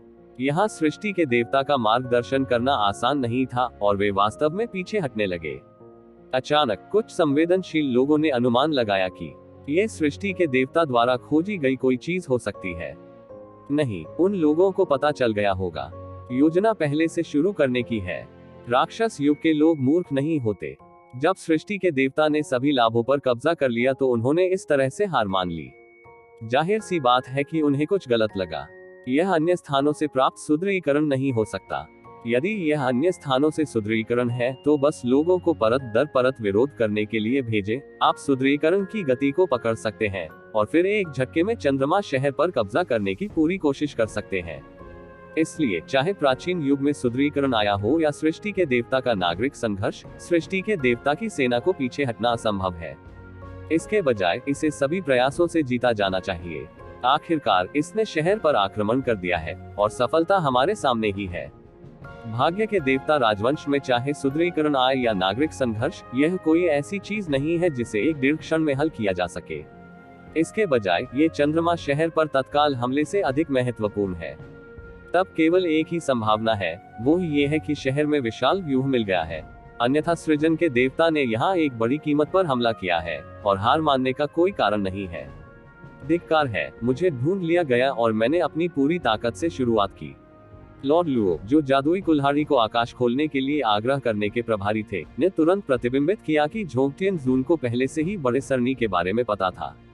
हालांकि इस समय लॉन्च सबसे अच्छा परिणाम नहीं है, हम इस समय इतने सारे लोगों का ध्यान नहीं रख सकते हैं। यदि हम दोबारा शुरुआत नहीं करते हैं और सृष्टि के देवता की सेना को पीछे हटते नहीं देखते हैं, तो लाभ हानि के लायक नहीं होगा।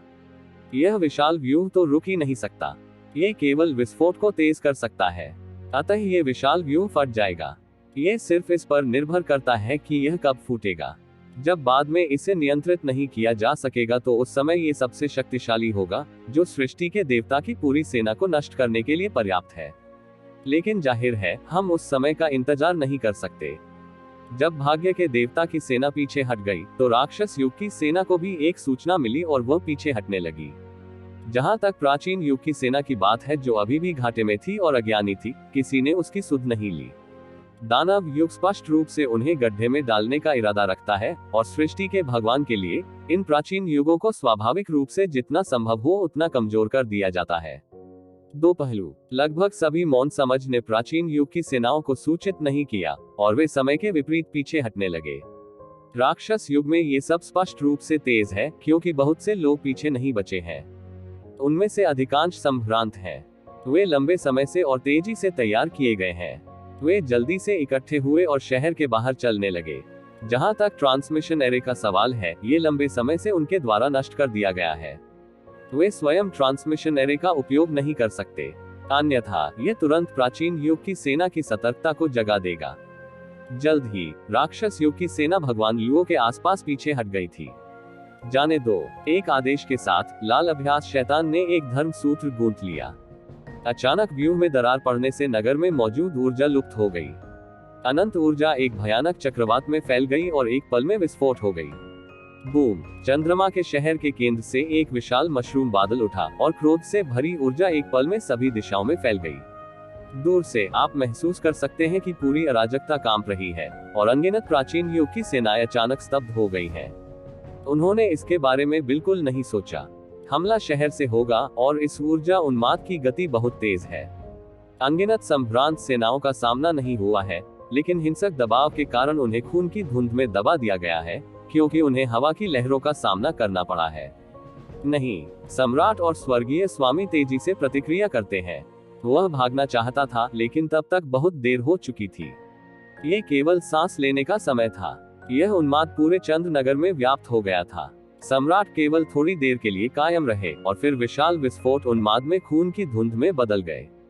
जब हवा में विस्फोट हुआ तो वह एक पल में वाष्पित हो गई। स्वर्गीय स्वामी थोड़े अधिक शक्तिशाली हैं। वे सभी कानून को नियंत्रित करते हैं, कानून को संशोधित कर सकते हैं, कानून को संशोधित करने का प्रयास कर सकते हैं और इस पागल हमले से बचने के लिए आयामी स्थान में छिप सकते हैं, लेकिन फिर भी वे बस कुछ सांसों तक ही सीमित रहते हैं। यह ऊर्जा उन्माद बह गया, पूरी दुनिया ध्वस्त हो गई और अंतहीन स्थान टूट गया।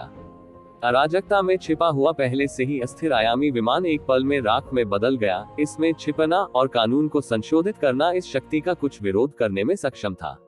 ये वैसा ही है जैसे जब स्वर्ग और पृथ्वी फट गए, स्वर्ग और पृथ्वी टूट गए, हिंसक शक्ति ने सब कुछ तोड़ दिया और पूरी अराजकता आपदा में फंस गई। न छिपने का कोई उपाय था, न बचने का कोई उपाय था। यहाँ तक कि स्वर्गीय गुरु भी इस ऊर्जा के सामने शक्तिहीन थे जिसने स्वर्ग और पृथ्वी को नष्ट कर दिया। इसमें थोड़ा ही समय है, लेकिन परिणाम वही है। यह उन्माद लगभग एक ही पल में खत्म हो गया। राक्षस युग की कुलीन सेना, यहाँ तक कि उच्च स्तरीय नेता जो इसके लिए तैयार थे, उन्हें अभी भी बहुत झटका लगा और जब उन्होंने ये दृश्य देखा तो उन्होंने अपना चेहरा बदल लिया। खासकर जब मैं बेहद ताकतवर लोगों को देखता हूँ जो ऊपर से ऊंचे और पैरों की उंगलियों में ऊंचे हैं, लेकिन अब वे चीनी गोभी की तरह हैं, जो एक के बाद एक नष्ट हो गई है। यह एहसास अतुलनीय रूप से चौंकाने वाला और भयानक है। पूरी अराजकता हिल रही है, आकाश टूट रहा है, अनगिनत अराजकता बिखर रही है, और इससे अधिक भयानक कुछ भी नहीं है। राक्षस युग के ये अभिजात वर्ग कम से कम देवता बनने के स्तर पर तो निपुण है। वे जीवन और मृत्यु के आदी हैं। लाशों के समुद्र से कौन नहीं उठता, विशेषकर राक्षस युग के विशेष युग में। वे प्रत्येक हाथ में लाखों प्राणियों के जीवन के बिना अभ्यास नहीं कर सकते। हालांकि इस समय भी उन्हें कंपकंपी महसूस होती है। इस महान शक्ति के सामने वे कुछ भी नहीं है। यही कारण है कि वे सामान्यतः चट्टान के समान हृदय, टपकते पानी को धारण करना कठिन, जीवन की उपेक्षा, चाकू के समान मन और सभी जीवित प्राणी घास के समान होते हैं। वे जितने चाहें उतने लोगों को मार देते हैं, क्योंकि वे स्वयं अत्यंत शक्तिशाली लोग हैं। हालांकि यदि वे घास सरसों बन जाते हैं तो ऐसे बहुत कम लोग होते हैं जो ठंडा और अपरिवर्तित मूड बनाए रख सकते हैं। ऐसी अदम्य मनस्थिति वाले व्यक्तियों की उपलब्धियां असीमित होती हैं। जाना, भगवान लुओ ने दहाड़ लगाई और उनके सिर के ऊपर लटकी हुई खुले आसमान की जादुई कुल्हाड़ी से तेज रोशनी फूटी, जिसने अराजक और अमर अराजकता में एक बड़ी दरार काट दी, और फिर राक्षस युग की अनगिनत कुलीन मछलियां कूद गईं, और एक सीमा लटका दी गई राक्षस युग की सेना की रक्षा के लिए खुले आकाश में जादुई कुल्हाड़ी। लेकिन फिर भी राक्षस युग की सेना का लगभग 10वां हिस्सा अभी भी मौजूद है। यहाँ तक कि खुले आसमान के जादू की कुल्हाड़ी के संरक्षण में भी यह अभी भी बचने में असमर्थ है, और यह ऊर्जा उन्माद से बह गया है। इस सब के सामने लॉर्ड लुओ बिल्कुल भी नहीं हिले। उसके लिए मरना तो आम बात है। भले ही अगले ही पल उसकी मौत होने वाली हो, लेकिन वह अपना चेहरा नहीं हिला पाएगा। वह वास्तव में सड़क का अनुसरण करने के चरण तक पहुंच गया है। वाह! लगभग एक पल के लिए राक्षस युग की सेना चंद्रमा शहर में गायब हो गई है, जो राक्षस युग का असली कार्ड है। यदि कोई खुला आकाश जादुई कुल्हाड़ी नहीं है, तो वे ऐसा कोई साधन बिल्कुल नहीं चुनेंगे, क्योंकि बाहर बहने वाली ऊर्जा उन्माद उन्हें एक साथ मार डालेगी। इस ऊर्जा ने अंततः एक सत्य की पुष्टि कर ही दी। पूर्ण शक्ति के सामने तथाकथित कौशल मजाक है। असली सड़क सड़क बनाती है, तकनीक नहीं। सभी प्रकार की मार्शल आर्ट की अपनी अपनी सीमाएं हैं, और केवल मार्ग अनंत है। सम्राट के राज्य में पहुंचने के बाद इस प्रकार का ताव उनके सामने प्रकट होगा। जब वे अपने हाथ उठाते हैं और अपने पैर उठाते हैं, तो उन सभी के पास महान भाग्य, मार्शल आर्ट और जादुई शक्तियां होती हैं, जो एवेन्यू की शक्ति को मुक्त करने का एक साधन मात्र है। मुख्य सड़क के रास्ते में अनगिनत बुरी आत्माएं और बाधाएं आती हैं। आपके पास राक्षसों को वश में करने और राक्षसों को खत्म करने के साधन होने चाहिए, लेकिन बस इतना ही। हाथ में कौशल विधियों के कई सेट होना बड़े पैमाने पर चलने के लिए पर्याप्त है। यही कारण है कि येज़िविन ने बहुत ही शक्तिशाली व्यक्ति बनने के बाद से शायद ही कभी कोई मार्शल आर्ट बनाया हो।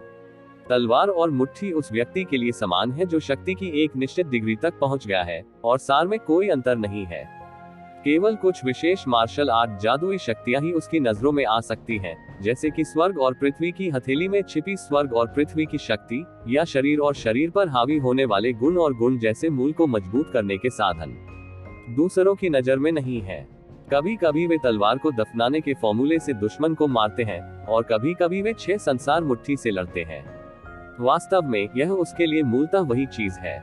उन्होंने एक महान सड़क और 3000 मार्शल आर्ट बनाई। उन्होंने पहले कोई नहीं और बाद में कोई नहीं का रास्ता अपनाया। इस सर्वोच्च मार्शल आर्ट को अपनाना उनका मौलिक लक्ष्य है। बाकी सब कुछ उसे इस सर्वोच्च मार्शल आर्ट को आगे बढ़ाने में मदद करने का एक साधन मात्र है। इसलिए येज़िविन ने बहुत समय पहले से आंतरिक कौशल का अभ्यास नहीं किया था। उन्होंने मुख्य मार्ग का अभ्यास किया और ईश्वर को महसूस किया। इस सरल सांस और सांस में उसका कौशल ज्वार की तरह उड़ सकता है। किस प्रकार का आंतरिक मानसिक कौशल उसकी वर्तमान स्थिति का वर्णन करने के लिए पर्याप्त नहीं है। ये स्वर्ग और पृथ्वी है, स्वर्ग और पृथ्वी की तरह सांस ले रहा है, जिसमें उसके दिमाग में सभी नदियां, सूर्य, चंद्रमा और सितारे समाहित हैं। पूर्ववर्तियों के पास कानून का अभाव है। स्वर्ग का मार्ग ही सभी युगों का गुरु है। नहीं, उन्होंने शुरू कर दिया। इस समय सृजन के देवता की सेना में झोंक तियानजुन ने अचानक अपनी आंखें खोली। उन्होंने हिंसक ऊर्जा को उमड़ते हुए भी देखा। उनके स्तर के लोग भी चौंक जाएंगे। डर नहीं, बल्कि अजेय शक्ति का एहसास होगा। इस उन्माद से निकली शक्ति बहुत तेज है, और विनाशकारी शक्ति वास्तव में भयानक है। भले ही हमने पहले तैयारी की हो, हमने बड़ी सेनाओं को पीछे हटने भी दिया, लेकिन इतने सारे विशिष्ट सैनिकों के लिए पीछे हटना इतना आसान नहीं है। सृष्टि के देवता की करोड़ों कुलीन सेनाएं एक पल में खून की धुंध में बदल गईं और फिर जीवित वाष्पित हो गईं, जो कई प्राचीन सेनाओं से अलग नहीं है। यह ऊर्जा बहुत प्रबल है। चरम सीमा तक दबाए जाने के बाद लोग फूटने वाली भयानक शक्ति को देखने से खुद को रोक नहीं पाते हैं। लाखों करोड़ों भाग्य निर्माता और आध्यात्मिक शक्तियों का परिमाण क्या है? कई 10 मजबूत परिवारों के कुलीन और अभिजात वर्ग, जो सामान्य सैनिक और स्वामी नहीं है। लेकिन वह इसी क्षण फ्लाइंग ऐश में बदल गया। राव पहले से ही तैयार थे, लेकिन जब उन्होंने ये दृश्य देखा तो झोंग त्यानजुन अभी भी नीले रंग के दिख रहे थे। अपनी साधना के साथ वह सामान्य चीजों से प्रभावित नहीं हो सकता था, लेकिन फिर भी वह क्रोधित था। जब उन्होंने पदभार संभाला तो सबसे पहला काम उन्होंने चंद्रमा के शहर को पुनः प्राप्त करने के लिए लड़ाई शुरू करना किया, लेकिन अब राक्षस युग ने उन्हें पूरी तरह से बर्बाद कर दिया था। इस युद्ध में चांद के शहर को पुनः प्राप्त करने से क्या लाभ? ये सिर्फ खंडहर का एक टुकड़ा है। उन्हें भारी क्षति उठानी पड़ी, जो मूल रूप से अपेक्षित क्षति से 10 गुना अधिक थी। ये जीवेन के अनुस्मारक के बिना यहाँ सभी का नष्ट होना बहुत संभव है, जिससे वह शर्मा जाता है। ऐसा लगता है कि उनमें और अन्य शीर्ष विशेषज्ञों में कोई इच्छा नहीं है, लेकिन सामान्य चीजें उनमें इच्छा पैदा नहीं कर सकती। यहाँ तक कि आम लोगों के दुर्व्यवहार की भी उन्हें परवाह नहीं होती, क्योंकि यह चेहरे पर तमाचा जैसा नहीं लगता। कोई भी छछूंदर चींटी पर गुस्सा नहीं दिखाएगा, और वे भी ऐसा ही करेंगे। यहाँ तक कि अगर एक साधारण छछूंदर उनका अपमान करती है, तो यह चेहरे पर एक तमाचा नहीं है, लेकिन ऐसी बात जाहिर तौर पर मुंह पर चोट कर रही है। भगवान लुओ, मुझे आपसे इसकी कीमत चुकानी होगी, झोंग त्यानजुन ने ठंडे स्वर में कहा। लुओ जेन ने उसके साथ जमकर खेला और उसे लगभग मिटा ही दिया। इतनी गहरी नफरत को मैदान तो मिल ही जाता है, लेकिन उनके जैसे विशेषज्ञ जीवन और मृत्यु को शायद ही छूते हो, क्योंकि वह ये भी जानता था कि लॉर्ड लुओ किस तरह का व्यक्ति था। चंद्रनगर के स्वामी से भिन्न उसकी दृष्टि में वह आखिरकार समान स्तर का नहीं था। भले ही उसने अपना सर्वश्रेष्ठ प्रयास किया हो, वह लॉर्ड लुओ को मारने में सक्षम नहीं हो सकता है। इसके विपरीत ये चीज केवल क्षेत्र ढूंढ सकती है और राक्षस युग को भारी नुकसान पहुंचा सकती है। हालांकि मृत और घायल प्रतीत होने वाले लोग सृष्टि के देवता के कुलीन वर्ग के हैं, लेकिन इसका उनसे कोई लेना देना नहीं है। परंतु अब वह मध्य स्वर्ग बन गया है। मध्य स्वर्ग की स्थिति राजसी और ऊंची है, लेकिन ये सृष्टि के ईश्वर के साथ भी पूरी तरह एकीकृत है। सृष्टि के देवता की क्यूई उसकी क्यूई है। यदि सृष्टि का ईश्वर क्षतिग्रस्त हो जाता है तो वह क्षतिग्रस्त हो जाता है। वह सृष्टि के ईश्वर को उच्च स्तर की सीढ़ी के रूप में मानता है और उसे दूसरों द्वारा नुकसान नहीं पहुंचाया जा सकता। यही कारण है कि चंद्र नगरी के स्वामी ने भले ही कोई जघन्य अपराध किया हो, सृष्टि के देवता को अकथनीय हानि पहुंचाए हो, और भले ही उन्हें सृष्टि के देवता की सजा का सामना करना पड़ा हो, वह आसानी से दल बदल करने को तैयार नहीं है, क्योंकि कुछ चीजें आसानी से नहीं मिलती। यदि वह हार मान लेता है तो वह उन्हें कभी प्राप्त नहीं कर पाएगा। ये शेयर एक तरह का बंधन है, ये भी एक तरह की मदद है। ये जीवेन को खेती की मदद के रूप में डोंग त्यानजुन की स्थिति उधार लेनी होगी। इससे अंदाजा लगाया जा सकता है कि यह पद कितना ताकतवर है। करोड़ों प्राणियों की इच्छा स्वर्ग का मार्ग एक करके लोगों को बसाने की है। ये साधना का एक और तरीका है, और यह सृष्टि के भगवान द्वारा अपनाया गया तरीका भी है। शैतान पूर्वज द्वारा जन्मे महान ऋषि से भिन्न ये स्वर्ग और पृथ्वी के जन्म की शुरुआत में बना एक चरित्र है। पवित्र होने के लिए जन्मे संपूर्ण युग के स्वामी। दोनों प्रकार के ताओ में कोई अंतर नहीं है, दोनों में कोई अंतर नहीं है, फर्क सिर्फ लोगों में है। इसलिए लॉर्ड लुओ द्वारा निर्देशित शैतान के रास्ते का युग उनके रास्ते के लिए बुरा है। ये वास्तव में उसके चेहरे पर चोट कर सकता है, इसलिए वह इसे जल्द या बाद में वापस कर देगा, क्योंकि वह जानता है कि लॉर्ड लुओ का तरीका भी उसके जैसा है। शैतान पूर्वज की तरह एक महान संत के रूप में पैदा हुए व्यक्ति के पास जरूरी नहीं कि किसी युग में कोई हो, लेकिन शैतान के रास्ते के युग में कोई न कोई होता है। अतः वह प्राचीन युग में सर्वाधिक शक्तिशाली युगों में से एक था। कोई बुदाऊ युग नहीं था, इसलिए प्रारंभिक चरण में प्राचीन युग के साथ लड़ाई में ये काफी निष्क्रिय था। यहाँ तक कि आउटलैंड प्राणियों जैसे प्राचीन युग के ब्रांड वाले प्राणियों के साथ लड़ाई में भी इसे नुकसान उठाना पड़ा। ये कांप उठा। तब सृष्टि के देवता का उदय हुआ और परम मार्ग की प्राप्ति हुई। तभी सृष्टि के देवता ने चारों पक्षों को शांत किया, बुदाऊ युग की प्रतिष्ठा को पुनर्जीवित किया और सभी दिशाओं को व्यापक बनाया। झोंग तियानजुन भी सृष्टि का भगवान बनना चाहता है और लुओ हुओ शैतान भी सृष्टि का भगवान बनना चाहता है। न केवल वे, बल्कि वे सभी जो इस स्तर तक पहुंच चुके हैं, ऐसा नहीं करना चाहते हैं, लेकिन वे फिर से जो कर सकते हैं वह बेहद है कठिन। एक सदी में एक दृढ़ और अदम्य चरित्र ही दुनिया का सार है। उसी युग में वैसा व्यक्ति कभी नहीं हुआ, लेकिन उनके पास अभी भी ऐसी कोई चीज नहीं है। लेकिन वे अब भी ऐसा करना चाहते हैं। कोई भी हार नहीं मानना चाहता, कभी हार नहीं मानता, और दृढ़ता ताओ की नींव है। ये जिवेन ने भी चीनी सेना की कतार में अपने सामने मौजूद हर चीज को देखा। सारी अव्यवस्था हिल रही थी। उस भयानक प्रकाश ने क्षण भर में ही संपूर्ण चंद्रनगरी को निगल लिया। आम लोग इसे एक पल में ही देख सकते हैं।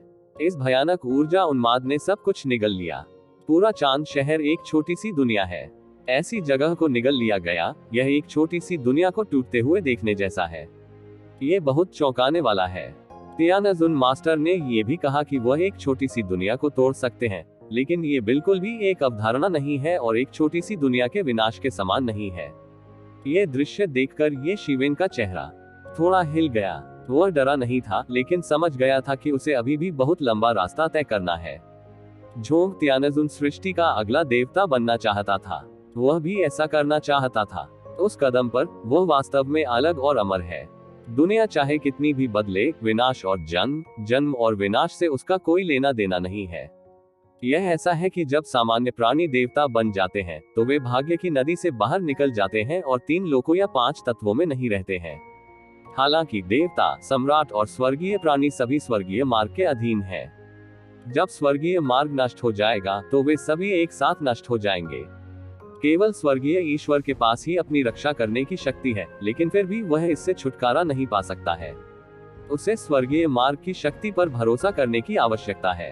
केवल सृष्टि के ईश्वर के बिंदु तक ही वास्तविक वैराग्य है। स्वर्ग और पृथ्वी नष्ट हो गए हैं और वह नष्ट नहीं होगा। तो अब, हालांकि उन्होंने उस स्तर के विशेषज्ञों के बारे में नहीं सुना है, उनका हमेशा मानना रहा है कि वे लोग नहीं मरेंगे। हालांकि भाग्य का देवता गायब है, वह नहीं मरेगा। एक साथ मरने की तो बात ही छोड़ो। ये है तो जिवेन के लक्ष्य। बीमारी। झोंग तियानजुन ने अपना बड़ा हाथ लहराया और उसके सिर के ऊपर सृष्टि का स्वर्ग और पृथ्वी का नक्शा अचानक उड़ गया। वह बड़ा होता गया और हवा के विपरीत ऊपर उठा। लगभग एक ही पल में यह एक विश्व के आकार तक बढ़ गया और फिर सृष्टि के भगवान की सेना को बहा ले गया, जिसके पास अभी तक पीछे हटने का समय नहीं था। यह मात्रा का पूरा 1/3 है। इससे पहले सृष्टि के देवता की केवल 1/3 सेना ही पीछे हटी, क्योंकि दानव युग ने भी देखा कि यह गलत था और पहले से ही लॉन्च किया गया था। इसका केवल 1/3 हिस्सा ही सृष्टि के देवता के शिविर में लौटने के लिए समय पर निकाला गया था। इसके अलावा इसका 1/3 हिस्सा स्वर्ग और पृथ्वी के मानचित्र के साथ मध्य स्वर्ग द्वारा लुढ़का हुआ था, जो सबसे विशिष्ट हिस्सा भी है। ऐसा नहीं है कि वह इन सेनाओं को जल्दी नहीं हटाना चाहता, क्योंकि स्वर्ग और पृथ्वी के पिछले मानचित्र को खुली जादुई कुल्हाड़ी से संघर्ष करना पड़ता है, इसलिए वह दूर नहीं जा सकता। ये पहले से ही झोंग तियानजुन की सीमा है। यदि वह सृष्टि का ईश्वर है, तो इन सभी लोगों को दूर ले जाना तो दूर, मुझे डर है कि वह अपनी ताकत से, यानी युग के शीर्ष पर खड़े अस्तित्व को, इस महाविस्फोट को दबा सकता है। इस विस्फोट में सेना का 1/3 हिस्सा धू कर जल गया, जिसमें सम्राट स्तर के कई विशेषज्ञ भी शामिल थे। सम्राट गिरे नहीं, क्योंकि उन्हें पहले ही खबर मिल गई और वे सबसे तेज चल दिए। लेकिन इस तरह का नुकसान सृजन के भगवान जैसे विशाल की मांसपेशियों और हड्डियों को चोट पहुंचाने के लिए पर्याप्त है। अनगिनत संभ्रांत चीखें धरती पर यातनागृह की तरह हैं, लेकिन यहाँ तो यातनागृह भी नहीं बन पाता। ये अभिजात वर्ग शरीर और मूल ईश्वर को भी नष्ट कर देते हैं। यदि वे बुरी तरह मर भी जाएं तो भी उनमें आक्रोश उत्पन्न नहीं हो पाता, क्योंकि आक्रोश भी नष्ट हो चुका होता है। उन प्राचीन युग की सेनाओं के विनाश के साथ साथ यहाँ लगभग 10 अरब सेनाएं नष्ट हो चुकी हैं। ये प्रत्येक युग के कुलीनों में से विशिष्ट हैं। वे यही बिना युद्ध किए मर गए। ये राक्षस युग के साधन हैं, लेकिन सच्चा हृदय समुद्र की तरह गहरा है। थोड़े ही समय में इसने अरबों की कुलीन सेनाओं को नष्ट कर दिया। पिछले 10 दिव्य नगरों को गिनते हुए उन्होंने संयुक्त रूप से चंद्र नगर पर आक्रमण कर दिया और चंद्र नगर में मौजूद प्राणियों और सेनाओं को या तो मार डाला गया या लूट लिया गया। 20 अरब की शक्तिशाली और विशिष्ट सेना के साथ दुश्मन और हम दोनों के साथ ये युद्ध आगे से पीछे तक गिर गया है। ये पैमाने में छोटा और अभूतपूर्व नहीं है। ये युग का युद्ध भी है और समय समय पर सबसे दुखद समय भी। ऐसी टक्कर की तुलना में सृष्टि के ईश्वर की आंतरिक लड़ाई वास्तव में एक छोटी सी लड़ाई है। हालांकि टेरान सेना 10 लाख से अधिक है, लेकिन सबसे कुलीन केवल 10 लाख है। टेरान्स के बीच ऐसी सेना पहले से ही चरम पर है। हालांकि युद्ध के मैदान में ये सामान्य है और बहुत शक्तिशाली नहीं है। यदि आपका सामना वास्तव में शक्तिशाली शक्ति से होता है तो आपको बुरी तरह मरना होगा। टेरान के उदय का समय पूर्वी क्षेत्र में आत्म केंद्रित होने के लिए बहुत कम है। युद्ध के मैदान की तो बात ही छोड़ दे। यह ऐसी जगह नहीं है जहां एक जातीय समूह हावी हो सकता है, बल्कि यह एक युग और एक युग की सभी ताकतों के बीच टकराव है। बूम! भयानक विस्फोट अभी भी सुना जा सकता है। वे जिस स्थान पर हैं वह जोर जोर से हिल रहा है। स्वर्ग से भागने वाले सभी लोग पीड़ा महसूस करते हैं और मृत्यु से बचने की भावना रखते हैं। सिर्फ अपनी बातों से बच पाना उनके लिए नामुमकिन है। यदि स्वर्ग और पृथ्वी का मानचित्र न होता तो वे बिल्कुल भी बच नहीं सकते थे। इस समय सभी स्वर्गीय गुरु वापस आ गए थे और मध्य स्वर्गीय गुरु को घेर लिया था। उनके चेहरे काफी बदसूरत थे। राक्षस युग द्वारा एक साथ रखे जाने के बाद वे लगभग मर चुके थे। यदि उन्हें समय पर सूचित नहीं किया गया होता तो वे इस बार सचमुच मर चुके होते। विशेष रूप से वे स्वर्गीय स्वामी जो हिंसक विस्फोट में नष्ट हो गए थे, उनका चेहरा लोहे जैसा और दिल चाकू जैसा है। मुझे नहीं पता कि उन्होंने यहाँ कितने वर्षों की मेहनत को पूरी तरह से नष्ट कर दिया है। सौभाग्य से वे बिल्कुल ठीक हैं। एक बड़े धर्म और एक मजबूत परिवार के रूप में वे इसकी नींव हैं। आम लोगों की उनसे तुलना ही नहीं की जा सकती। जब तक वे वहां रहेंगे, नींव को कोई क्षति नहीं पहुंचेगी। ये सबसे बुरी स्थिति नहीं है। सभी स्वर्गीय प्रभुओं के चेहरे बहुत बदसूरत थे और सृष्टि के देवता की सेना का 1/3 हिस्सा इस ऊर्जा उन्माद द्वारा निगल लिया गया था। इसमें पूरा चंद्रनगर जलमग्न हो गया। चंद्रनगरी से दूर सृष्टि के देवता के संयुक्त शिविर में भी उन्हें सारी अव्यवस्था हिलती हुई महसूस हो रही थी। यह एक विशाल अजगर की तरह था जो नदियों और समुद्रों को पलट रहा था, स्वर्ग और पृथ्वी को नष्ट कर रहा था। ये भयानक शक्ति स्वर्गीय गुरु से कहीं अधिक है। संपूर्ण स्वर्ग और पृथ्वी की शक्ति की सहायता से विशाल व्यूह टूट गया। इस बार भाग्य के देवता राजवंश की संयुक्त सेना को भारी नुकसान हुआ। सौभाग्य से तियानजुन गिरा नहीं। इससे पहले चंद्रमा के शहर पर हमला करते समय यह नहीं गिरा था। इस बड़े विस्फोट में तियानजुन दोबारा नहीं गिरा। ये सबसे अच्छी खबर है। हालांकि पिछले युद्ध में हुई क्षति सहित 1/3 कुलीन सेना का नुकसान 1/3 से अधिक कहा जा सकता है, जो मांसपेशियों और हड्डियों को तोड़ने के मानक तक पहुंच गया है, लेकिन सौभाग्य से इससे जीवन शक्ति को कोई नुकसान नहीं हुआ है। हालांकि इन स्वर्गीय प्रभुओं के चेहरे अभी भी अच्छे नहीं दिख रहे थे। शैतान के युग में उन्होंने सृष्टि के ईश्वर पर 2 बार विजय प्राप्त की। पहली बार सृष्टि के देवता की तैयारियों की कमी का फायदा उठाते हुए उन्होंने खुले आकाश की जादुई कुल्हाड़ी जुटाए और 10 गॉड सिटी गठबंधन बलों को बिना तैयारी के पकड़ लिया।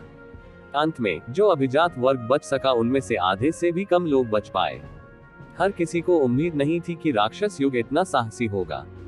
कैटियन जादुई कुल्हाड़ी शहर युग का खजाना है। जब तक काइटियन जादुई कुल्हाड़ी है, दानव युग अजेय स्थिति में है। भले ही यह अधिक प्राचीन युग हो, यहाँ तक कि मार्शल युग को भी ठेस पहुंचाता हो, ये सुरक्षित रहेगा। समान स्तर के मास्टर ताओवादी हथियारों के बिना प्रतिस्पर्धा करना असंभव था। पहली बार शीर्ष 10 शेनचेन सहयोगी सेनाओं की ताकत आज के गॉड राजवंश सहयोगी बलों के अधीन नहीं थी, लेकिन वे कैटियन जादुई कुल्हाड़ी के हमले के तहत ढह गई और भारी नुकसान हुआ। ऐसा इसलिए है क्योंकि शुरुआती दिन की जादुई कुल्हाड़ी इतनी महत्वपूर्ण है कि कोई भी यह नहीं सोचेगा कि दानव युग शुरुआती दिन की जादुई कुल्हाड़ी को स्थानांतरित कर देगा, क्योंकि इस समय यदि कोई दानव युग के घोंसले पर हमला करता है तो दानव युग भी हार सकता है इसका मौलिक स्थान। बेशक इसकी संभावना ज्यादा नहीं है, लेकिन यह असंभव नहीं है। साहसिक कार्य आमतौर पर सृष्टि के देवता और बुराई के युग जैसे दिग्गजों के लिए अंतिम विकल्प होता है, क्योंकि एक बार हार जाने पर परिणाम अक्सर गंभीर होते हैं। इसने सृष्टि के ईश्वर को सृष्टि के स्वर्ग और पृथ्वी के मानचित्र को एक साथ लाने के लिए मजबूर किया। यदि सृष्टि के देवता में सृष्टि का स्वर्ग और पृथ्वी का नक्शा है, तो 4 आउटलैंड्स में से कौन विस्फोट करने और छुरा घोंपने की हिम्मत करता है? सृष्टि के दिव्य साम्राज्य की शक्ति ने स्वयं ही एक लाभ प्राप्त कर लिया है। ये बहुत आवश्यक है। सृष्टि के स्वर्ग और पृथ्वी के मानचित्र का एक खंड है। आउटलैंड में कितनी सेनाएं हैं इसका कोई मतलब नहीं है, केवल एक गतिरोध है। यही मूल कारण है कि सृष्टि का देवता इन वर्षों में माउंट ताई की तरह स्थिर रहा है। ये पहले से ही सृष्टि के देवता का गड्ढा है। इस मामले में अप्रत्याशित रूप से उन पर फिर से गाज गिरी। आपको लगातार 2 बार पीटा गया है। आप शांत कैसे रह सकते हैं? आप सभी वे लोग हैं जो अत्यंत प्रतिभाशाली होने का दावा करते हैं। अब आप एक मूर्ख बन गए हैं जिसके साथ दूसरों ने खिलवाड़ किया है। इस चेहरे पर दर्द होता है। बुराई के युग में तुम्हें इसकी कीमत चुकानी होगी। भगवान लुओ, इन लोगों में भी राक्षस कुल के कई राक्षस सरदार हैं। उन्होंने जो कुछ भी सीखा है वह राक्षस युग से विरासत में मिला है, जो मार्शल युग को एकीकृत करने के बाद ही बना है। स्वाभाविक रूप से उनका दृष्टिकोण वुदाओ युग है, राक्षस युग नहीं। इसके अलावा उनके लोगों की एक बड़ी सेना फंस गई है और उन्हें भारी नुकसान हुआ है, और उनके गुस्से की कल्पना की जा सकती है। अब राक्षस युग ने एक विशाल व्यूह का विस्फोट किया और चला गया। ये सृष्टि के देवता की दुखद जीत थी और उसने चांद के शहर पर कब्जा कर लिया। लेकिन चीजें अभी खत्म नहीं हुई है। इसके बाद का काम चंद्रमा के शहर पर कब्जा करने से भी अधिक परेशानी भरा है। पूरे चंद्रमा शहर में बची हुई ऊर्जा को ही साफ करने की जरूरत है, अन्यथा इसमें जीवित रहने के लिए कोई जीवित प्राणी नहीं रहेगा। खर्च किया जाने वाला प्रयास निश्चित रूप से कोई ऐसी चीज नहीं है जिसे कम समय में पूरा किया जा सके। दूर से देखा जा सकता है कि पूरा चंद्रमा शहर जमींदोज हो गया है, लेकिन जहां चंद्रमा शहर स्थित है वह दुनिया ढह नहीं गई है, जो मदद नहीं कर सकती लेकिन कई लोगों को झटका दे सकती है। वो भयानक विस्फोट, दूसरे शब्दों में सामान्य छोटी दुनिया पूरी तरह से टूट गई है, लेकिन वह दुनिया जहां चंद्रमा शहर स्थित है, नहीं है। इनका निर्माण स्वयं सृष्टि के मूल ईश्वर ने किया था, जिसमें कई कानूनों और साधनों का उपयोग किया गया था जिन्हें अन्य देवताओं द्वारा नहीं समझा जा सकता है। भले ही पूरे शहर को जमींदोज कर दिया गया हो, छोटी सी दुनिया जहां चंद्रमा शहर स्थित है, नष्ट नहीं हुई है, और जब तक इसका पुनर्निर्माण किया जाता है तब तक इसका पुनः उपयोग किया जा सकता है। इस संबंध में सृष्टि के देव वंश को कोई अनुभव नहीं है। आखिरकार शीर्ष 10 देव शहरों पर कभी भी कब्जा नहीं हुआ है। हालांकि पुनर्निर्माण के बाद का काम अभी भी बहुत भारी काम है। बैठक में आओ, झोंग त्यानजुन ने ठंडे स्वर में कहा। फिर अपने हाथ के झटके से उसने अराजकता में एक जगह खोली और एक सम्मेलन कक्ष बनाया, और सभी स्वर्गीय देवता भी इसमें प्रवेश कर गए। स्वर्गीय राजाओं को छोड़कर सभी सम्राट वहीं रुके रहे, और अभी भी कई अंतों से निपटना बाकी है। सम्राट के लिए इन तुच्छ मामलों से निपटना ही काफी है। सम्मेलन कक्ष में प्रवेश करने वाले सभी स्वर्गीय स्वामी बहुत अच्छे नहीं लग रहे थे। वे शैतान के युग से घिरे हुए थे। विशेषकर जब उन्हें महान उपलब्धियां हासिल करने का विचार आया तो वे जोर जोर से चिल्लाने लगे। और भी भारी नुकसान। हमने देखा है कि आज क्या हुआ। हमें राक्षस युग ने एक साथ रखा था, झोंग त्यानजुन ने ठंडे स्वर में कहा। उन्होंने इसे छुपाया नहीं। इस बार उसने वास्तव में गलत अनुमान लगाया। आपके स्वर्गीय स्वामी भी बहुत चुप हैं, विशेष रूप से महत्वाकांक्षी अंतरिक्ष समय के स्वर्गीय स्वामी और दक्षिणी स्वर्गीय स्वामी, जो नहीं जानते कि क्या कहना है। लेकिन इस मामले में एक आदमी ने बड़ी उपलब्धि हासिल की है। झोंग त्यानजुन ने उनकी ओर देखा और कहा। लोग एक दूसरे की ओर देखने लगे। केवल पश्चिम और उत्तरी त्यानजुन को पता था कि मध्य त्यानजुन किसके बारे में बात कर रहा था, क्योंकि वे मध्य त्यानजुन के ठीक बगल में थे और उन्होंने उस दृश्य को देखा था।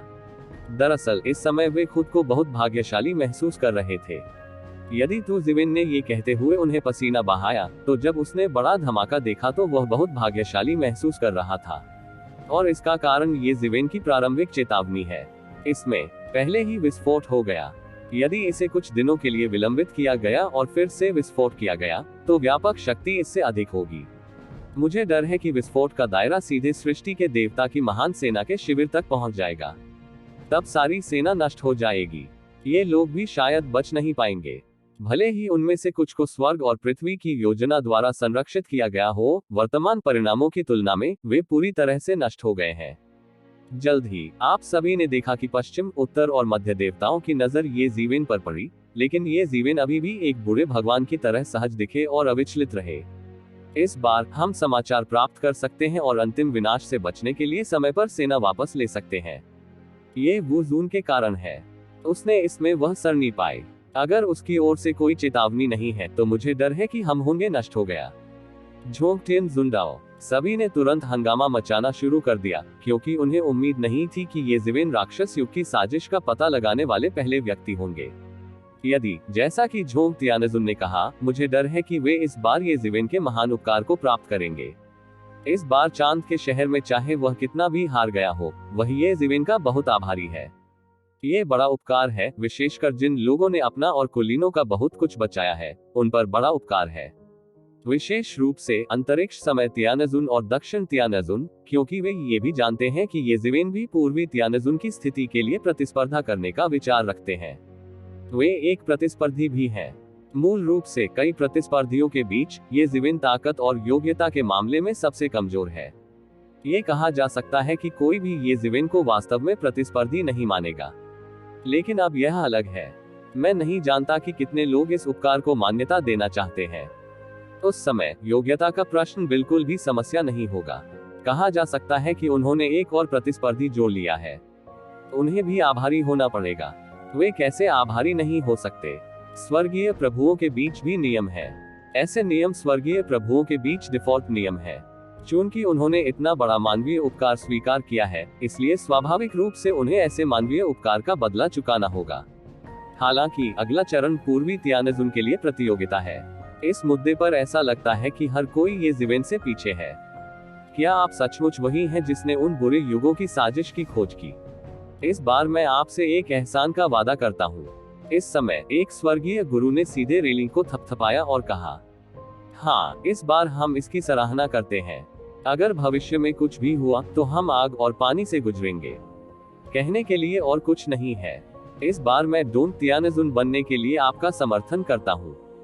ये पुष्टि करने के बाद कि यह सच है, सभी स्वर्गीय मास्टर्स ने एक के बाद एक कहा कि उन्होंने इस संभावना के बारे में नहीं सोचा था कि मध्य स्वर्गीय मास्टर ये जीवेन झांक का उद्देश्य था, लेकिन उन्होंने जल्द ही इस संभावना को खारिज कर दिया। क्योंकि तियानजुन की स्थिति में ऐसा झूठ बोलने की जरूरत नहीं है जिसे लोग आसानी से तोड़ सके। यदि इस प्रकार की बात झूठी निकली तो यह उसे और अधिक निष्क्रिय बना देगी। इस बात पर दिक्काल भगवान को भी संदेह नहीं होगा। तो इस बार मैं उसके लिए एक महान उपलब्धि लिखने जा रहा हूँ और उसे एक बार ताओ सुनने के लिए भाग्य मंडप में प्रवेश करने दूंगा। झोंग तियानजुन ने कहा। वे सभी लोग जो अभी भी ये जीवेन की महान दयालुता को विरासत में पाने के बारे में सोच रहे थे, इस बार उन्होंने अपना सिर उठाया और ये जीवेन और झोंग तियानजुन की ओर देखा। यह इनाम बुरा नहीं है। ये जीवेन थोड़ा अजीब था। उसने वास्तव में यह नहीं सुना था कि भाग्य मंडप क्या होता है। हालांकि लोगों की शक्ल देखकर यह स्पष्ट था कि वे सभी यह जानते थे। वे मदद नहीं कर सके, लेकिन सीधे जान जून को एक संदेश भेजा। सृष्टि के ईश्वर के बुजुर्ग के रूप में उन्हें इसके बारे में जानना चाहिए। जल्द ही जहान जून ने उन्हें मंडप के निर्माण की उत्पत्ति के बारे में बताया। ये पता चला कि सृजन मंडप में सृजन सम्राट के युवान भगवान की एक छड़ी थी, जो अनगिनत साल पहले मौजूद थी। शुरुआती सालों में काफी संख्या में शक्तिशाली लोगों ने सृजन मंडप में प्रवेश किया और सृजन सम्राट का उपदेश सुना। ये वह स्थान भी है जहां भाग्य के देवता ने उपदेश दिया था। जब भाग्य का स्वामी अभी भी वहां था, तो वह अक्सर भाग्य के देवता मंडप में लोगों को व्याख्यान देता था, लेकिन भाग्य के भगवान के चले जाने के बाद इसे छोड़ दिया गया था। हालांकि क्योंकि इसमें सृष्टि के देवता पूरे वर्ष उपदेश देते हैं, इसलिए सृष्टि के उपदेश के देवता द्वारा छोड़ा गया युवा नशीन का एक टुकड़ा भी है। अनगिनत वर्षों के बाद ये सृष्टि के ईश्वर का उपदेश सुनने का एक महान अवसर है, भले ही यह युवान ईश्वर का एक छोटा सा संदेश ही क्यों न हो। सामान्यतः केवल वही जिन्होंने सृष्टि के ईश्वर के लिए महान उपलब्धियां हासिल की हैं, सृष्टि के ईश्वर का उपदेश सुन सकते हैं। हालांकि यह सृष्टि के देवता के उपदेश जितना अच्छा नहीं है, फिर भी ये बहुत दिव्य है। इस बार ये जीवेन ने स्वाभाविक रूप से सृष्टि के देवता के लिए महान उपलब्धियां हासिल की। ये जीवेन की पूर्व चेतावनी के बिना सृजन के देवता इस बार पूरी सेना के विनाश के संकट से बच नहीं पाएंगे। यहाँ तक कि इनमें से अधिकांश स्वर्गीय प्रतिमाएं भी गिर जाएंगी, जो पिछली बार शीर्ष 10 देव शहरों की गठबंधन सेना के नुकसान से कहीं अधिक है। उस समय वास्तविक अराजकता का समय होगा। जो मजबूत लोग भाग्य मंडप में ताओ को सुन सकते हैं, वे अक्सर बाहर आने के बाद तोड़ देते हैं। इसलिए समय के साथ फॉर्चून मंडप में ताओ की सुनवाई भी रहस्य की परत से ढकी हुई है। आपके स्वर्गीय प्रभुओं के लिए किसी दायरे को सीधे तोड़ने से अधिक सुखद क्या है? ये जीवेन ने गणना की कि अब वह छठा क्षेत्र है। जब दुनिया के पेड़ और फल परिपक्व हो जाते हैं, तो छठे क्षेत्र का शिखर बनना मुश्किल नहीं है। उस समय सातवां क्षेत्र वास्तव में निकट होता है। सातवें क्षेत्र में प्रवेश करने के बाद केवल कुछ ही लोग हैं जो स्वर्ग और पृथ्वी पर उसके बारे में कुछ भी कर सकते हैं। सर्वोच्च पैतृक तावीज के साथ वह असली है और किसी को भी डरने की जरूरत नहीं है। यह इनाम उनके लिए इस वक्त का सबसे अच्छा इनाम है। यह उसके प्रयास के लायक नहीं है। प्रारंभिक घबराहट के बाद हर कोई जल्द ही शांत हो गया, क्योंकि इस बार येज़िविन ने जो श्रेय दिया वह वास्तव में ताओ को सुनने के लिए सृजन के कक्ष में प्रवेश करने के योग्य है, सिर्फ इसलिए कि भाग्य का देवता बहुत दिनों से चला आ रहा है। इसलिए कई उपदेशों के बाद जिस युवान भगवान को उन्होंने पीछे छोड़ दिया वह कमजोर और कमजोर होना शुरू हो गया है। ऐसे में एक बार और उपदेश दीजिए, फिर वे एक बार कमजोर हो जाएंगे, इसलिए वे धीरे धीरे ताओ को सुनने की संख्या कम करना शुरू कर देंगे। यह उतना बार बार नहीं होता जितना शुरुआत में था, इसलिए ऐसे अवसर अधिक से अधिक मूल्यवान है। ठीक है, इस मामले के अलावा ये परिणाम है। मूल रूप से मैं चंद्रमा शहर की लड़ाई के बाद डोन ट्यानजुन के उम्मीदवार का चयन शुरू करना चाहता था। अब इस मामले को स्थगित कर दिया जाना चाहिए। हमें पहले चंद्रमा शहर का पुनर्निर्माण करना चाहिए और फिर विचार करना चाहिए यह मुद्दा। झोंग त्यानजुन ने भीड़ पर नजर डाली और जान लिया कि इन लोगों के बीच कई लोग थे जो पूर्वी त्यानजुन की स्थिति जीतने के लिए बाध्य थे। लेकिन अब यूचेन के पुनर्निर्माण के लिए रास्ता बनाने के लिए इन चीजों को स्थगित करना होगा। वर्तमान समय में यही सबसे महत्वपूर्ण बात भी है। मून सिटी की सबसे खास बात मून सिटी नहीं बल्कि इसकी लोकेशन है। ये पूरे युग के युद्ध क्षेत्र में सबसे बड़ी खामी है। चांद के शहर पर कब्जा करने के लिए ये काफी नहीं है। हमें चंद्रमा शहर की रक्षा का पुनर्निर्माण करने और पूरे युग के युद्ध क्षेत्र की रक्षा पंक्ति को सामान्य करने में भी सक्षम होना चाहिए। इसे अन्य प्राचीन युगों द्वारा ड्रिल नहीं किया जाएगा, अन्यथा चांद के शहर पर दोबारा कब्जा करने का कोई महत्व नहीं रह जाएगा। इस मामले के सामने और कुछ भी महत्वपूर्ण नहीं है। उन विस्फोटों के ऊर्जा अवशेषों को हटाना कोई साधारण बात नहीं है। इसमें सभी स्वर्गीय प्रभुओं के सहयोग की आवश्यकता है। एक मिनट रुकें, मुझे कुछ कहना है। अंतरिक्ष समय त्यानजुन ने अचानक कहा, नए पूर्वी त्यानजुन को चुनने के अलावा अमावस्या शहर के नेता को भी चुना जाना चाहिए। बिना किसी नेता की तथाकथित स्थिति यह अच्छा नहीं है। उसके दलबदल के बाद क्या हम नहीं कर सकते नया उम्मीदवार चुने? कई लोगों को अचानक अपने सामने एक रोशनी दिखाई दी। जब उन्होंने समय और स्थान भगवान को ये कहते हुए सुना तो उन्हें अचानक याद आया, हाँ, हम न केवल पूर्वी त्यानजुन की स्थिति के लिए प्रतिस्पर्धा कर सकते हैं, बल्कि इस बार चंद्रमा शहर के नेता ने दलबदल कर लिया है, इसलिए रिक्त पद के लिए भी प्रतिस्पर्धा की जा सकती है। या तो पूर्वी त्यानजुन या चंद्रमा शहर के भगवान, हजारों वर्षों से किसी भी पद पर रिक्ति का सामना करना दुर्लभ है। यही कारण है कि स्पेटियोटेम्पोरल त्यानजुन ने मध्य क्षेत्र में नायकों को आदेश दिया और इतने वर्षों तक सृजन के देवता के लिए कड़ी मेहनत की, लेकिन उन्हें अभी भी पदोन्नत नहीं किया जा सका, क्योंकि वहां कोई रिक्त पद नहीं है। ये शीर्ष देवता स्वर्ग और पृथ्वी के समान जीवन जीते हैं और कभी नहीं मरते। सामान्य परिस्थितियों में वे बिल्कुल भी सेवानिवृत्त नहीं होते हैं। जब तक वे युद्ध में नहीं मरते या कुछ और नहीं होता, उनके लिए जगह छोड़ना संभव है। हालांकि ऐसी संभावना बहुत कम है, इसलिए सभी प्रतिभाएं पूर्वी त्यानजुन की स्थिति में आएंगी। सफलता के बहुत सारे फायदे हैं। हालांकि मुझे उम्मीद नहीं थी कि झोंगटियनजुन की स्थिति के लिए प्रतियोगिता में कई चीजें निकाली जाएंगी। अंत में यूचेन के सिटी मास्टर के दलबदल ने सीधे एक पद खाली कर दिया। चंद्रमा शहर का नेता पूर्व स्वर्गीय प्रतिमा के अधीन नहीं था, लेकिन अब चंद्रमा शहर खंडहर में है। इसके अलावा मून सिटी के अंतिम नेता ने दलबदल कर लिया। सभी लेफ्ट मून सिटी विशेषज्ञों और अभिजात वर्ग पर भरोसा करना असंभव है और उनमें से कई को समाप्त करना होगा। इसलिए मुझे नहीं पता कि मूल भव्य अवसर को पुनर्प्राप्त करने में कितना समय लगेगा। मुझे डर है कि यह लंबे समय तक 10 पवित्र शहरों का अंत होगा। हालांकि त्यानचेन पहले 10 दिव्य शहरों में से पहला था। अन्य शहर मूल रूप से ऊंचे या निचले नहीं थे और अब यूचेन लंबे समय तक अंत में रहने से डरता है। हालांकि फिर भी चंद्र नगरी के स्वामी की स्थिति में अभी भी बहुत आकर्षण है। केवल जब वह उस स्तर का अस्तित्व बन जाता है तो वह सृष्टि के ईश्वर के सबसे शिखर लोगों में से एक बन सकता है। झोंग त्यानजुन ने लोगों की ओर देखा। हालांकि उन्होंने बात नहीं की, लेकिन उनके चेहरे पर कोशिश करने की उत्सुकता झलक रही थी। जाहिर है वे चंद्रनगरी के स्वामी की स्थिति में भी रुचि से भरे हुए थे। ठीक है, आपने जो कहा वह भी सही है। जब यहाँ मामला खत्म हो जाएगा और पूर्वी त्यानजुन का चुनाव हो जाएगा, तो चंद्रमा शहर के मालिक को एक साथ चुना जाएगा और जो लोग सद्गुण रख सकते हैं वे वहां रहेंगे। झोंगटियनजुनडाओ, इस संबंध में उन्हें कोई आपत्ति नहीं है। यह एक अपरिहार्य प्रवृत्ति है और इसे कोई नहीं रोक सकता। जब उन्होंने झोंगत्यानजुन को ऐसा कहते हुए सुना तो वे सभी उत्साहित हो गए और उनके पास प्रतिस्पर्धा करने के लिए एक और पद था। ठीक है, चलो नीचे चले और एक साथ लड़े। अब उन बची हुई ऊर्जा को हमारे अलावा यहाँ तक कि सम्राट भी कोई नहीं हटा सकता। झोंग त्यानजुन के आदेश पर सभी त्यानजुन एक के बाद एक उड़ गए, मोर्चा संभाला और चंद्रमा शहर के लिए उड़ान भरी। इस समय चंद्रमा के शहर में अनगिनत ऊर्जाएं अभी भी हिलोरे ले रही हैं। यदि सफाई करने वाला कोई नहीं है तो वे हमेशा के लिए मौजूद रह सकते हैं। ये जिवेन ने भी इसमें गोता लगाया। मून सिटी की लड़ाई आखिरकार समाप्त हो गई। मून सिटी की लड़ाई खत्म हो गई, लेकिन इससे होने वाला हंगामा तो बस शुरुआत थी। खबर तुरंत शीर्ष 10 दिव्य शहरों में भेज दी गई और हर कोई हैरान रह गया। यहाँ तक कि सबसे पागल लोगों ने भी नहीं सोचा था कि अंतिम स्थिति इस तरह विकसित होगी। सृष्टि के देव राजवंश की ताकत से उन्होंने सृष्टि के स्वर्ग और पृथ्वी का नक्शा भी तैयार कर लिया। चांद के शहर पर कब्जा करना बस समय की बात है।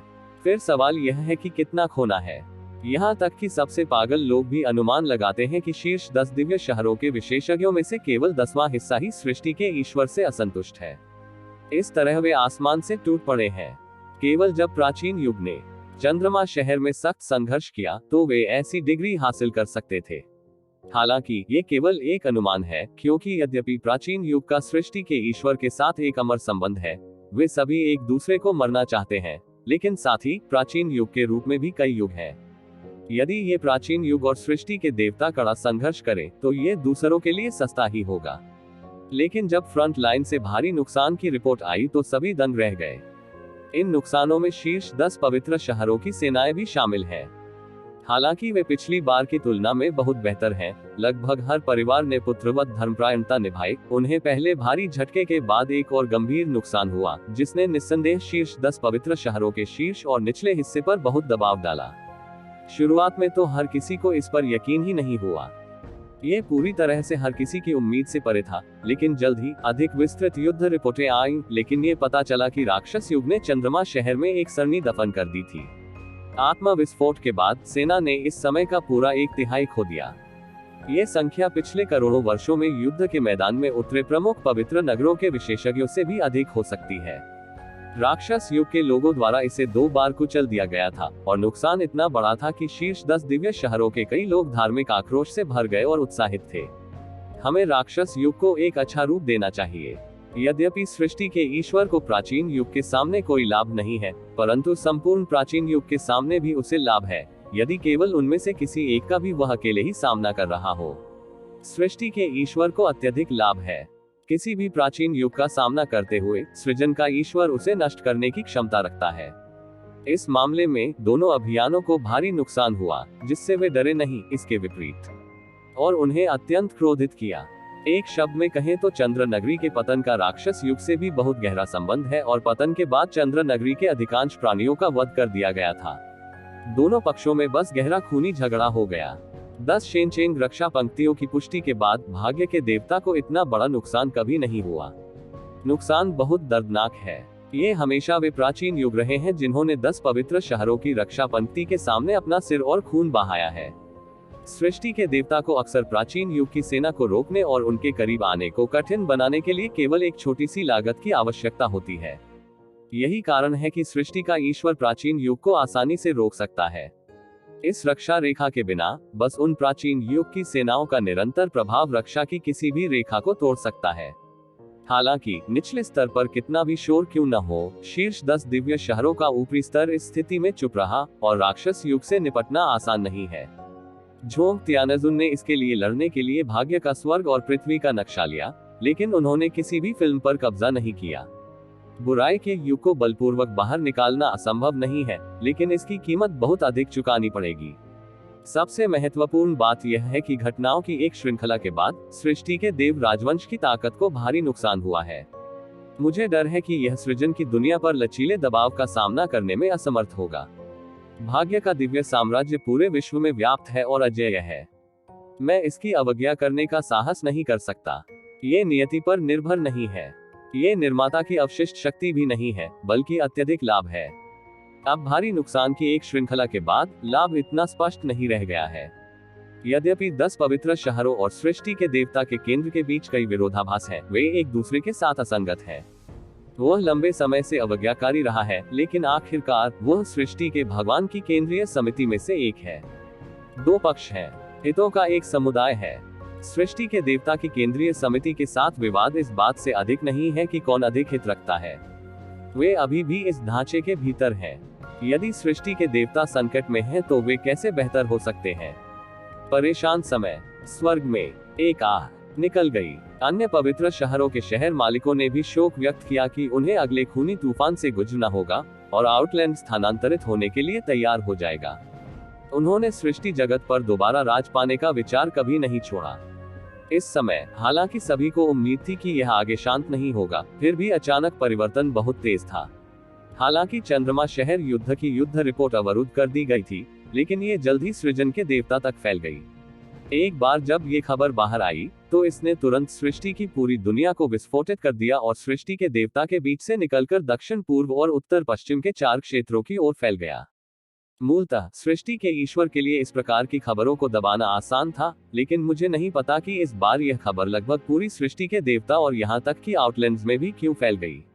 लगभग रात भर में सभी को ये खबर पता चल गई कि चंद्रमा के शहर पर हमला करने पर सृष्टि के देवता को भारी नुकसान हुआ था।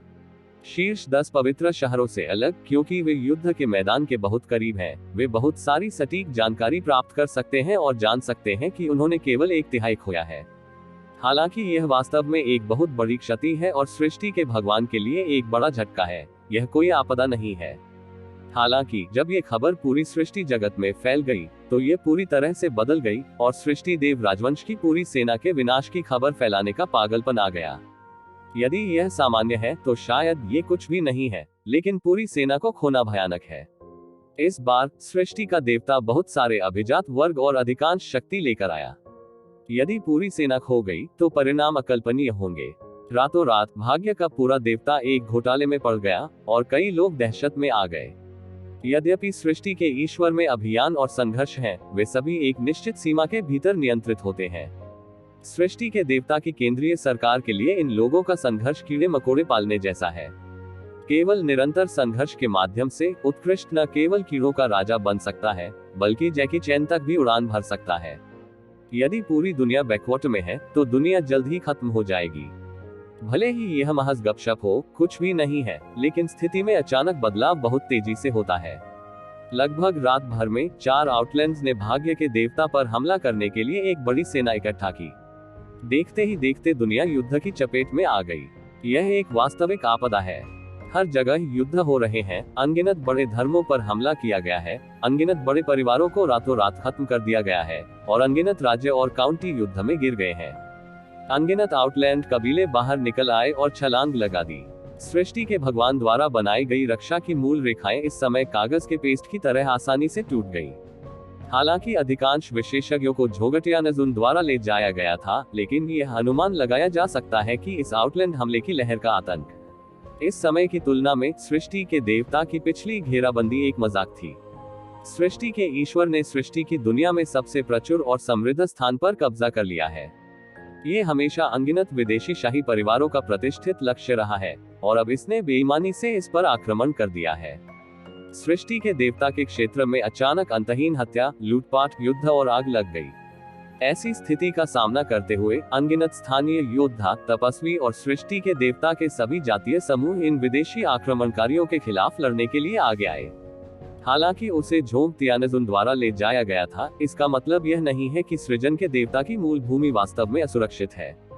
सृष्टि का ईश्वर स्वयं सभी शक्तियों को पूरी तरह से नियंत्रित नहीं कर सकता है। सभी प्रकार के महान लोग, धर्म और शक्तिशाली जातीय समूह इसके खिलाफ खड़े हो रहे हैं, क्योंकि इस समय ये हितों की प्रतिस्पर्धा के लिए नहीं, बल्कि अस्तित्व की खातिर भी है। मृत्यु के सामने हितों पर कोई भी विवाद बेहद हास्यास्पद है, और इससे अधिक महत्वपूर्ण कुछ भी नहीं है। पूर्वी क्षेत्र की भूमि पर आप देख सकते हैं कि आकाश में अनगिनत दरारें दिखाई देती हैं और अंतहीन सेनाएं और अनगिनत लोहे के खुर आगे बढ़ते हैं। यद्यपि भाग्य के देवता राजवंश में महान लोग, धर्म और महान परिवार इसके खिलाफ उठ रहे हैं, इस स्तर की सैन्य आपदा के सामने प्रतिस्पर्धा करने का कोई रास्ता नहीं है, और वे एक एक करके टूट जाते हैं। इस समय सृष्टि के ईश्वर की भूमिका पर प्रकाश डाला गया है। सृष्टि के ईश्वर के मूल नेतृत्व के बिना सृष्टि के संपूर्ण ईश्वर की शक्ति ढीली रेत की एक प्लेट की तरह है, जो केवल कमजोर है और आउटलैंड के हमले को रोकने में असमर्थ है। मूल रूप से सृजन के देवता राजवंश में महान धर्म और सम्राटों वाले परिवार माउंट ताई के समान स्थिर हैं, क्योंकि सामान्य परिस्थितियों में सम्राटों के स्तर के स्वामी पहले से ही बेहद मजबूत हैं, इसलिए उन्हें मारना मुश्किल है और गिरेंगे नहीं आसानी से। ये बड़े धर्म, बड़े परिवार अक्सर दसियों लाख साल के होते हैं, सैकड़ों लाखों साल के इतिहास के होते हैं, बहुत सामान्य है।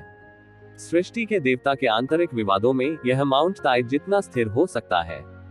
हालांकि यह उन अति बड़े धर्मों और स्वर्गीय गरिमा वाले अति मजबूत परिवारों जितना अच्छा नहीं है। वे सृष्टि के उच्च स्तरीय ईश्वर को सुनने और उनसे संवाद करने के लिए सीधे स्वर्ग जा सकते हैं, लेकिन ये पर्याप्त है। हालांकि ये दिग्गज जो हजारों वर्षों और सैकड़ों लाखों वर्षों से सृष्टि के देवता के सभी क्षेत्रों में खड़े हैं, ने अनगिनत लोगों को अपने अस्तित्व से भयभीत कर दिया है, लेकिन उन्हें हर मिनट में कैद कर लिया गया है।